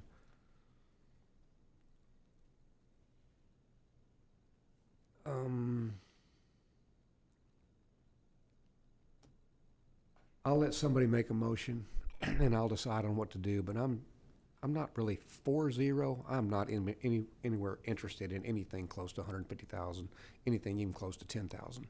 I'm somewhere. I just want to see lack of action and total neglect be paid for, because it's. I don't think the people of Collier County are interested in collecting a big fine, but they're not interested in being ignored either. Well, we do have a motion so far from Commissioner Saunders for zero, but we have not had a second yet. But like I said, we still have some discussion here, and I'd like to ask something to Tom and the staff real quick, because I want to get a little clarity on. Because like I said, we heard two stories, I think, over and over, and when you hear each side, you're like, oh, that makes sense. And then now in reality, when we're mashing this all together, we're going to come to a point we're going to have to make a decision here. And Mr. Kessler, you got to respect the process. You know, I mean, we have staff out there working, and they're entrusted at our citizens, and they work for our citizens here, and they got a job to do. And I'm not one to,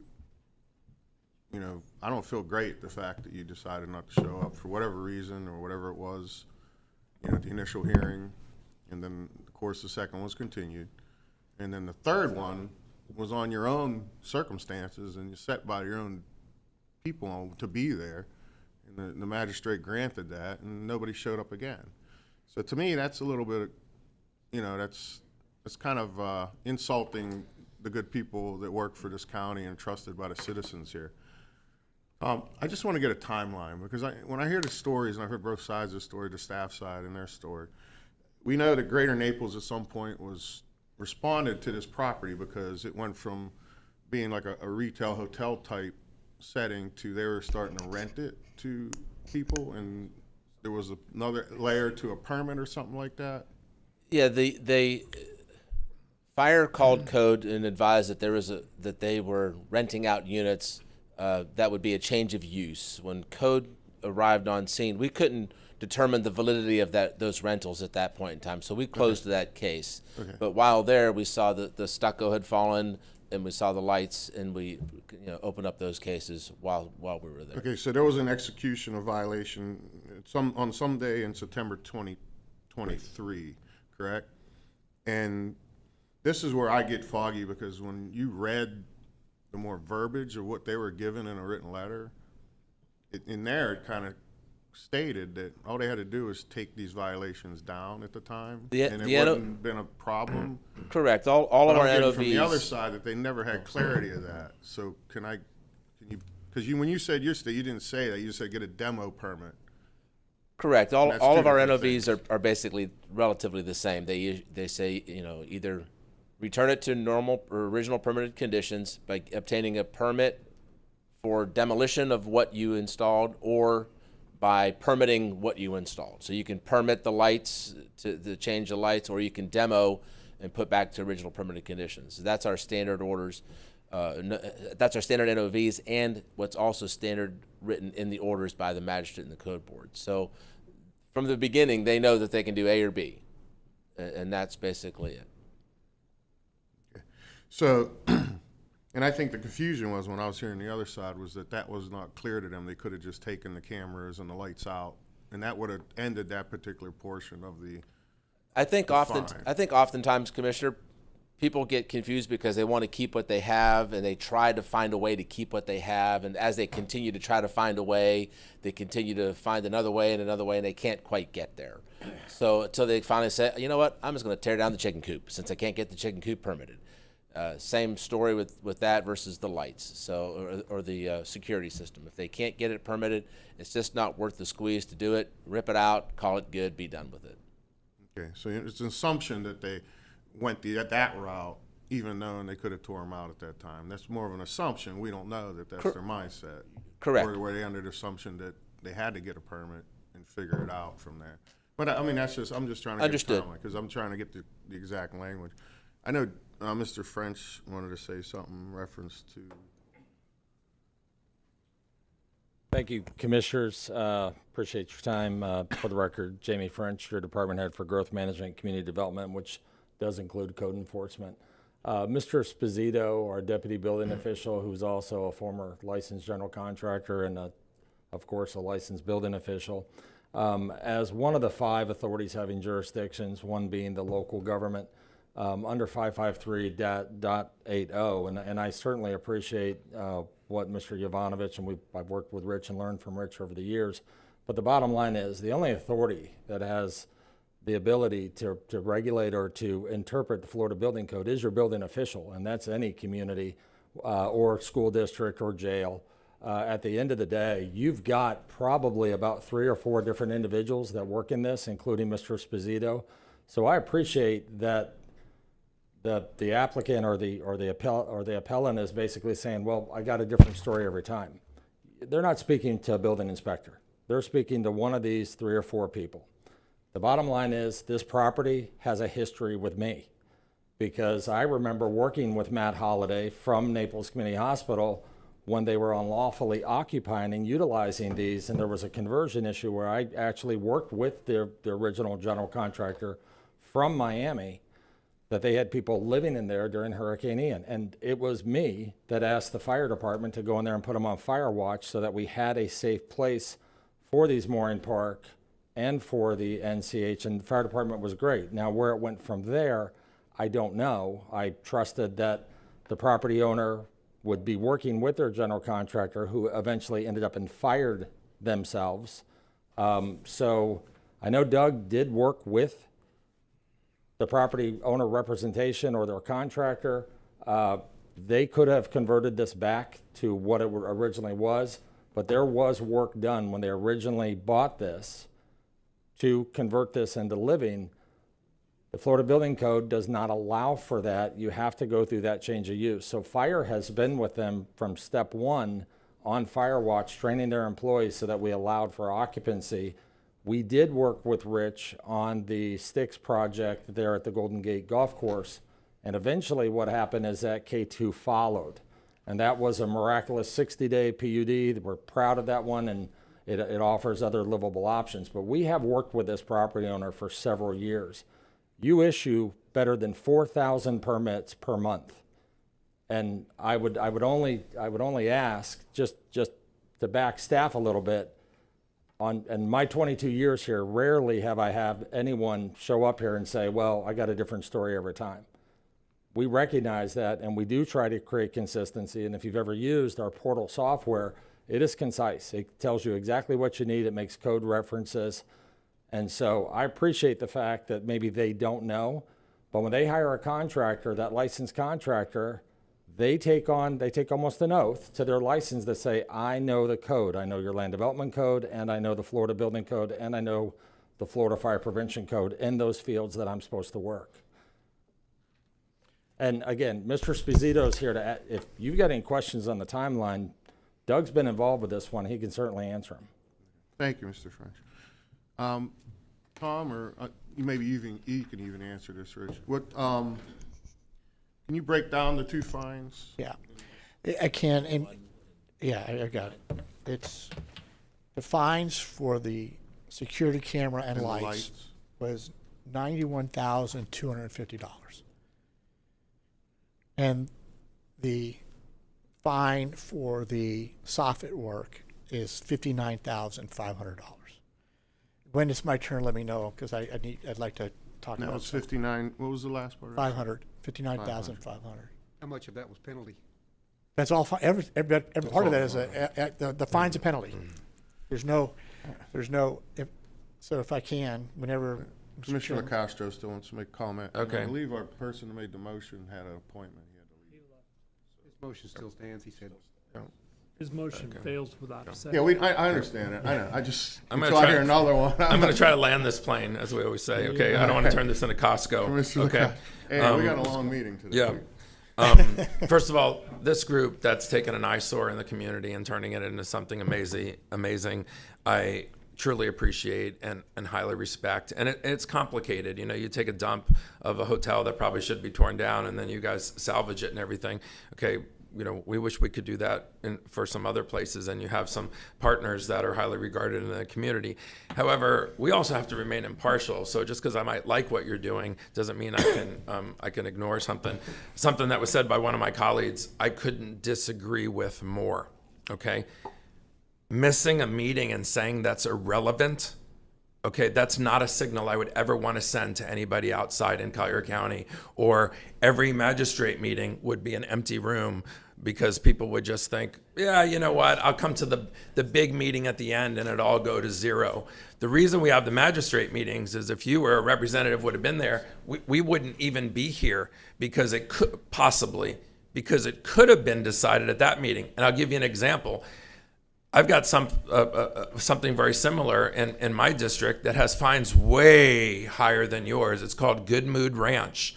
And the reason we've never had the discussion in here is because that landowner goes to every single magistrate meeting and has asked for extensions where the fines are frozen because he's trying to figure out. He has a very complicated thing where we all agree to disagree.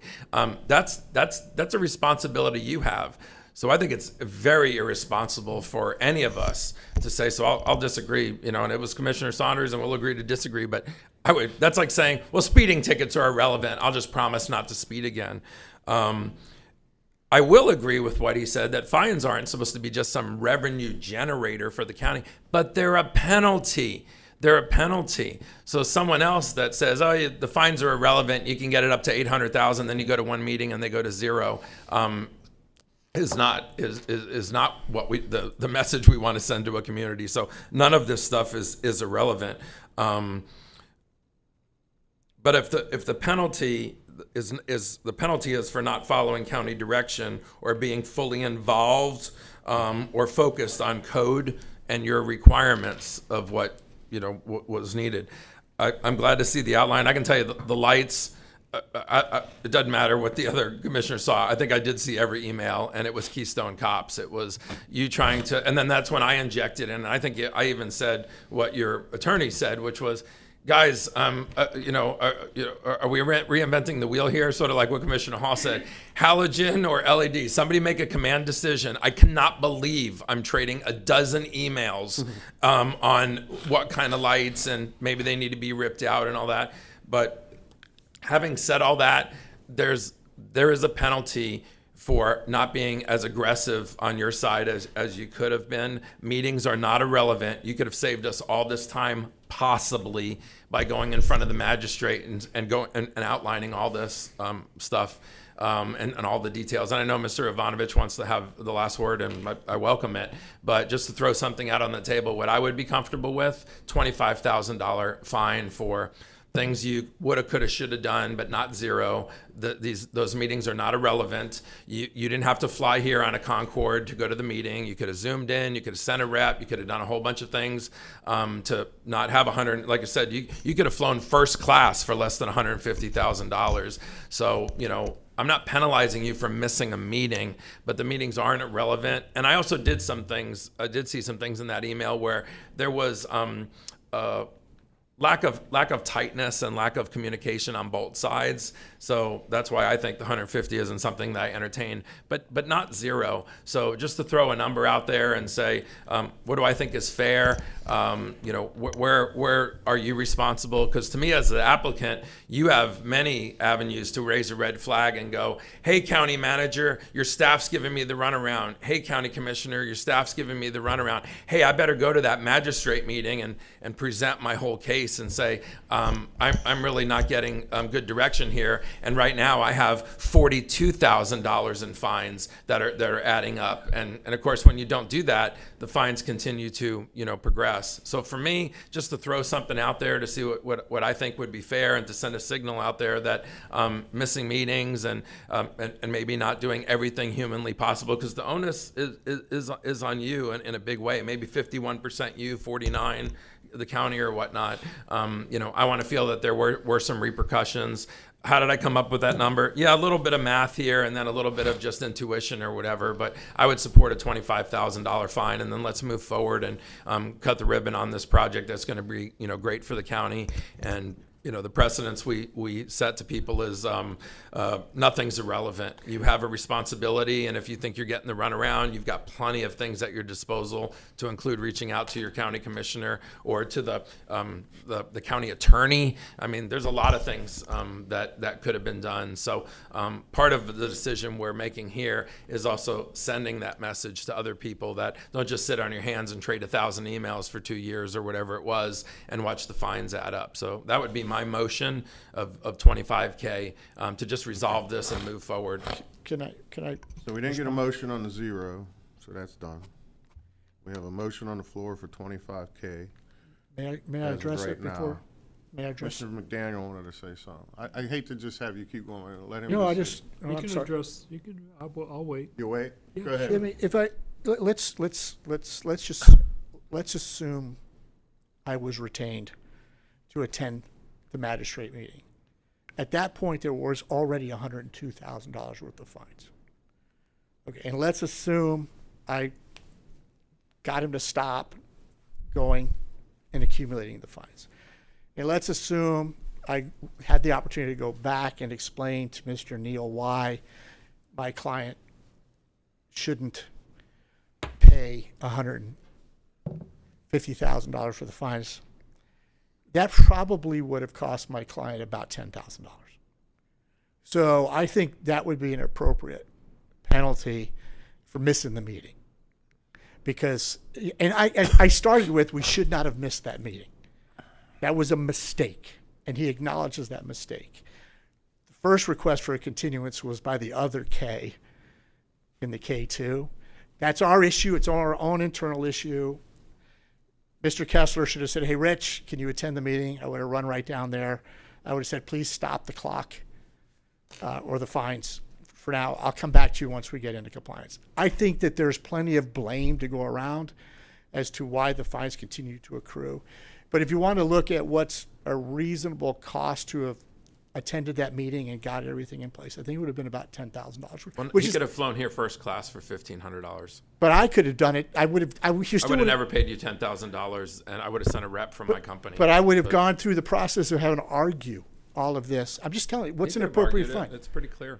An appropriate fine. I'm just suggesting is a penalty is $10,000. I think is a fair penalty. It gets people's attention. They didn't stick. You saw the emails. I mean, and he got. Here's what's being missed.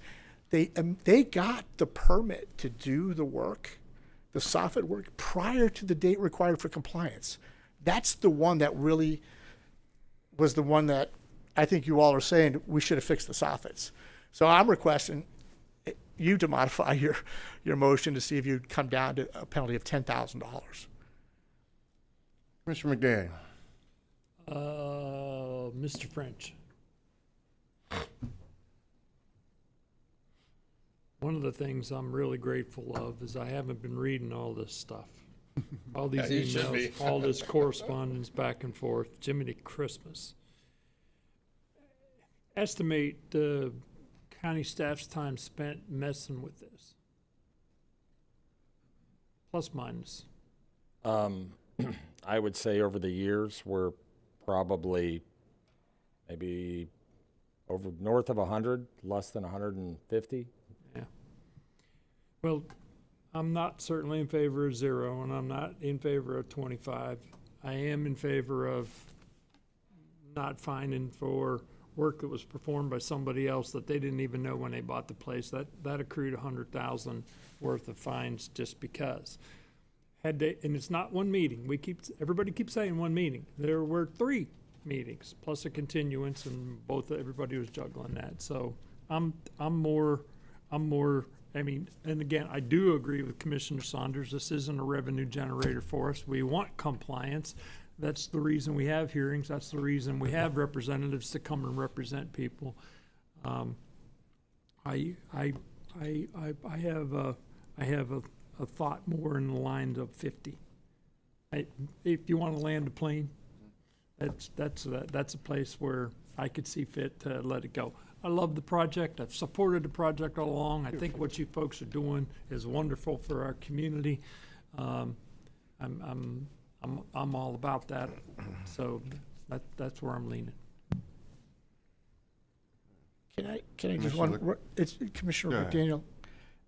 It wasn't 3 meetings. It was a continuance of the fine imposition hearing, which staff agreed, and then he didn't show up for the requested continuance. So it really was, they missed one meeting that related to the case. There wasn't 3 or 4. I'm not arguing with you. Yeah, I'm listening to the Director of Code Enforcement who was talking when I left the room for a moment. Right. But I heard 3. Right, but he said one of them was a requested continuance, so that was not a missed meeting.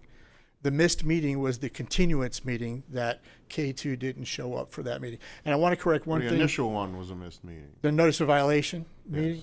Yeah. Okay. So it's all a right. hearing. So You could've 2. squashed It was 2. And that's on us. I'm going to tell you, we had internal issues about actually knowing that there was a notice of violation hearing. We didn't. We messed up internally. But the fine imposition hearing is a critical meeting, especially since we asked for the continuance. One thing I want to address, Mr. French said, we never once stopped charging daily rates for people to occupy those units. We never converted from the hotel to an apartment. We couldn't because we didn't have the zoning changed at that point. So we operated as a hotel at daily rates. I don't want anybody to think, that's why staff couldn't find us in violation for changing the land use. I just want to make sure that's clear on the record. And that was my biggest concern, because when that came up in conversation, and it's like, you know, in life we make choices, and if that was going on, that's something you weren't even getting fined on in this situation. That's a big no. We never did that. We operated it as a hotel at daily rates because that's what the property was zoned for. If you remember, I did the zoning to change it. And by the way, most of the time Mr. French is close on his facts. K2 was hired to go through this process before Sticks. Stick got through the process faster, but K2 started the process in 2022 to convert from the hotel to apartments, which was before Sticks. It's okay, not a big deal, but they have been intending to do this. They've worked very hard on this process. They did miss that meeting where the imposition of fines was occurred, and we're not asking to go to zero, but I think. Yeah, you were. You were. Well, initially, but I you know, in a perfect world, I didn't expect to come out of here at zero. I wish we could have come out of here at zero. I think zero is fair, but we have a $50,000 fine for the stucco work, which we did get the permit promptly. We had trouble with the contractor, so I think $10,000 of a $50,000. Sorry, I'm spitting. $10,000 of a $50,000 fine is. For missing the meeting, I think is. I know Commissioner LaCastro wants to say something again, but I just every time we keep having this back and forth, it just keeps raising more questions in my mind. Yeah. You know, because you keep referring back to the Sticks project, but if I remember correctly, the Sticks project is the one that got before us, and we changed the ordinance to convert hotel to motel hotel deeded properties into residential, and that was done at those dates when Sticks was in the process. So if you were done before that, we didn't even have an ordinance to do it. So there was no ordinance. ordinance. That's really confusing. There still is no ordinance. You have yes, to. There is. No, you had to rezone the property. You had to change the PUD. No, we created an ordinance just for that particular process to convert a hotel motel into a residential property by downsizing the required square footage. Oh, that was the room size. Yes, Yeah, yes. that was the ordinance room we size. created. Yes. You could never do it if the ordinance didn't exist. We have to do that. Yes, I know. I worked on That's it. what I'm saying. I hear what you're saying. That's the timeline I'm kind of confused Okay. on, because Sticks was the one that we changed it to do that project, and you keep saying yours was before it. We started the process. Sticks finished before us. We did. They did. Okay. Yes, Mr. Commissioner, I promise we will be brief. We don't want to long this anymore. I'd just like Doug to talk about, there was a difference between the Florida Building Code, and I appreciate Rich, because I'm not 100% right. Today I am. But at the end of the day, Mr. Esposito can talk to you about the difference. And I would only respectfully remind you that 55380 says that a licensed building official, not this attorney, not me, not your county manager, is the only one that can interpret this. And it is open. They can challenge this. They can take it to the Florida Building Code if they don't agree with their interpretation of the Florida Building Code. So maybe just let Doug just talk a little bit about. It's not based on the zoning, these determinations for full-time living there versus daily occupancy. Good morning, Commissioners. Doug Esposito, Deputy Building Official for Collier County. I've just been asked to explain, there's been a couple of things stated out there. This whole issue came to my desk as a referral from the fire department for what they consider to be fairly serious life safety issues. You know, the lights and all that stuff got tied into it, but it all started with life safety issues. That's why it came to us. And the occupancy, whether apartment or a hotel, is not based on how the owner charges the client. It's based on the transient use. If they're transient hotel use, several days, short period, then it's a hotel. If it's non-transient, then it's apartments. These were clearly apartments for fire's definition of occupancy. When we looked at it, they were clearly apartments for us. And so that required different alarm systems be permitted, which they did. They jumped in and they took care of that. fairly quickly. And then a number of issues came, how code determined those various other issues came about. Those all sort of fell in to sort of clean up the whole mess all at one time. And then we got here just because of the delays that it took in order to clean up all of that mess. I know that there were some issues on light heads, halogen light heads versus LED. That issue, the reason it took long is when you replace with LED, the new wind codes require that that attachment meets the 160 mile an hour requirement now. You can't just change out a head. You got to show us that it's not going to blow off in the next hurricane event and damage somebody else's house or injure another person. And getting that information. Replacing with the old halogen, like for like, you can do that. We don't need that information. That decision was ultimately theirs to make. Go with the halogen, which they claimed was too expensive, or provide us the NOAs for the new LED light heads, is why there was all of that back and forth, giving them the option, because they go, we didn't install them, we don't know what they are. We're like, we don't know what they are either, but the laws that have been adopted by this county require, before we can issue a permit, that we know what they are, and we know that we can verify that they meet those wind codes. So there was a lot of back and forth, and that delayed. I believe ultimately the correction notice that went out, that permit went into denied status because they simply never responded to us in any meaningful way that allowed us to extend it. And so it just delayed and delayed and delayed for those reasons. But again, it was to emphasize that this really came from life safety. This whole thing came from life safety. It wasn't trivial electrical, it wasn't trivial alarm. Again, the alarm system ultimately got demoed out because they couldn't find a contractor who would take responsibility for the workmanship on the current installation. So they had to tear all of that out. Same with the soffit work up there. Couldn't find a contractor who would take responsibility for the soffit work. Wasn't done by them, that's true, but the laws that we are required to operate under said that it had to be done to code. No contractor would take responsibility. So the only way to do that was take out a permit to redo it properly, the whole thing. They did that, but that took time. And why they didn't show up to the various meetings, certainly only they can answer for you. Thank you so much. Commissioner LaCoste. Okay, this will be it. Rich, I mean, nobody's trying to stifle you at the podium, and I'll leave it to the chairman to decide who speaks. But I think we need to, like I always say, land the plane. Listen, this was on the summary agenda. If I wouldn't have pulled it, your client would most likely be paying $150,000, or we'd be seeing you in court, or you would have been trying to get one of the other commissioners, to pull it. So the sheer fact that we're having a discussion, you're welcome. $150,000 is a lot of money. So giving you a $125,000 discount is something I don't believe any of us have ever done in here. I'm going through my memory banks. We did have some fines that went to zero, but it was because Mr. French came up to the podium or somebody and said 100% county fault.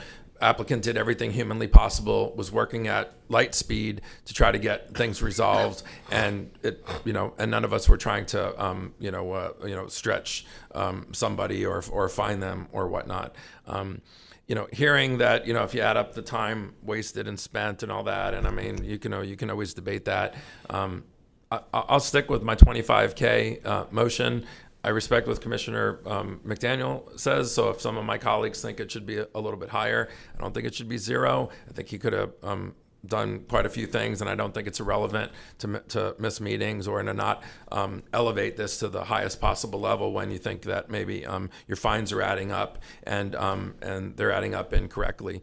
The reason why I stick to the 25 is I already know you have a ton of expenses before we cut a ribbon on this thing. And my hope is that whatever you don't pay us, you're rolling back into the building because I know it still has a lot of work to do. So we might be talking nickels and dimes. I mean, to me, the difference between 25K and 50K is significant, but the difference between 25K and 150K is monumental. So, there again, I'll say with a little bit of sarcasm, you're welcome. If other commissioners think 25 is a slap on the wrist, and they've heard some things that have greater concern, I'd have some wiggle room so we can resolve this. But I think whatever you save here is going to be substantial, and I think you have enough bills sitting in your inbox right now to pay. So I'm hoping you roll that $125,000 savings into getting this building open and a ribbon cut. So I'll make the motion of 25K and see if I've got a second from my colleagues, unless there's other conversation. Commissioner Hall. Commissioner LaCastro, would you be comfortable at 15? I mean, they're asking for 10. we got 50, we got 0. Yeah, but that's why I think, mentioned 10. and that's why I sort of stayed on 25. To tell you the truth, when Commissioner McDaniel said 50, I was sitting here doing math and going, okay, I'll meet you in the middle with 35. I mean, I don't want to sit here and split hairs, but I think 25 is fair, and I think 50 actually, could be fair Second. based on what I've heard here. And I'll second. Second, Yeah. third. So I guess, Mr. Ivanov, so I wanted to let you just kind of. No, Sure. I appreciate everything that Commissioner Castro said, and thank you for pulling this off. Since it was our petition requesting to present, I appreciate the time to be allowed to present. My heart of hearts thinks 25 is too much, 15, but I respect, and my client does respect the importance of that meeting. He truly does. And if you want him to come up and tell you he screwed up because he was, No, we got it.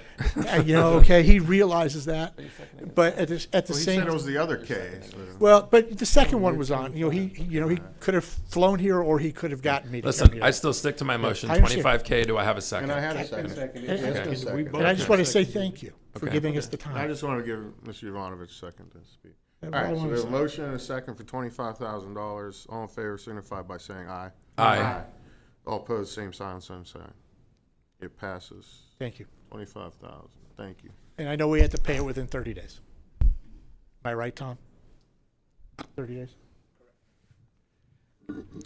Yeah, correct. It's 30 days upon application. The resolution states that they must pay within 30 days. And you don't have to fly it here from Colorado. Do we need to make that as part of our motion? No, we have 30 days, and then the lien's removed once we make the payment. It's important to get that lien removed so we can keep moving with the project. Thank you for your time. Thank you.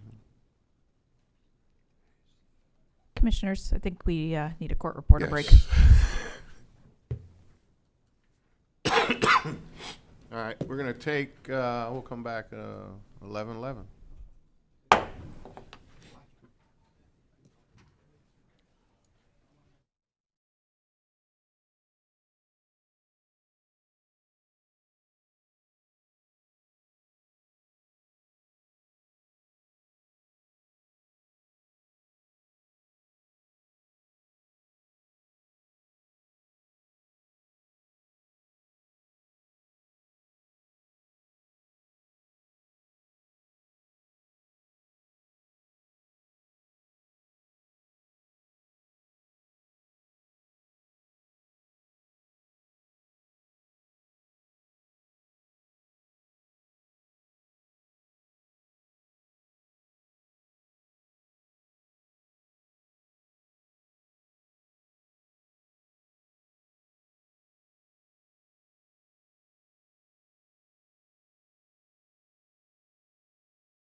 Up again. All right, Commissioners, that brings us to item 11B, formerly 16A1. This item was continued from the January 13th, 2026 BCC meeting. This is a recommendation to approve and authorize the chair to sign a resolution adopting the inventory list of county-owned real property declared appropriate for use as affordable housing and approve the publication of the inventory list to the county's website in compliance with Section 125.379 Florida statutes. Commissioner McDaniel, this item is moved to the regular agenda at Commissioner McDaniel's request, and Cormac Giblin he's your Director of Housing and Economic Development, and he is here to make a presentation or answer questions. Mr. McDaniel, would you like to? Yeah, I'm going to make a motion for approval minus the 2 Golden Gate Estates lots. I would like to, going forward, give direction to not bring forward for affordable housing purposes any of the lots in Golden Gate Estates. It's not the wish of the community to have affordable housing associated out there any more than it already is or is not. So I'll move for the agenda item to be approved with the other suggestions, removing the 2 Golden Gate Estates lots. Okay. Second. I don't have a problem with that. Problem with that? I don't need a presentation. All right. So I have a motion and a second. All in favor by removing the 2 Golden Gate Estate lots? Signify by saying aye. Aye. Opposed, same sign, same sign. That's it. Thank you very much. Commissioners, that brings us to item 12A. This is a recommendation to appoint 4 members to the Infrastructure Surtax Citizen Oversight Committee. With that, I'll hand it over to the county attorney. Thank you. And I'm getting the executive summary on the overhead. There are really 2 parts to this. We have 3 existing representatives who are up for renewal. All of them have had the positive vote by the committee. And we have 1 open seat for an alternate, and we have 2 applicants, Larry Magel and Tony Lipsick. So, I'd ask the board to, in your discretion, choose one of these, and we can move on. I'll move for Larry Nagel. All right, everyone, Larry Nagel, I said Nagel, forgive me. Anybody else have a suggestion? Good with it? Second. All right, have a motion. Good with Commissioner DeCastro? Yeah, I was just trying to digest what we're doing here. So 6 vacant seats on committee, 5 applicants. So what are we doing special with Larry? Well, there's 2 people for 1, I believe, right? The 2. You're picking between Larry and Thomas? Yes, yeah, correct. Okay. All the others that have asterisks, they're reapplying. They already, they're reapplying to issue. seats they already exist. Yep. Okay, I got no issue. Okay, so I have the 3. Can we do it all one time or just individually? Choose one. Just between Larry and Tom. Okay. All right, so we have a motion for Larry Magel and a second. All in favor signify by saying aye. Aye. Opposed, same sign, same sign. All right, Larry is on the board. Commissioners, that brings us to item 15. Item 15A is public comments on general topics not on the current or future agenda by individuals not already heard during previous public comments in this meeting. I have nobody registered at this time. Item 15B is staff project updates. We do not have any.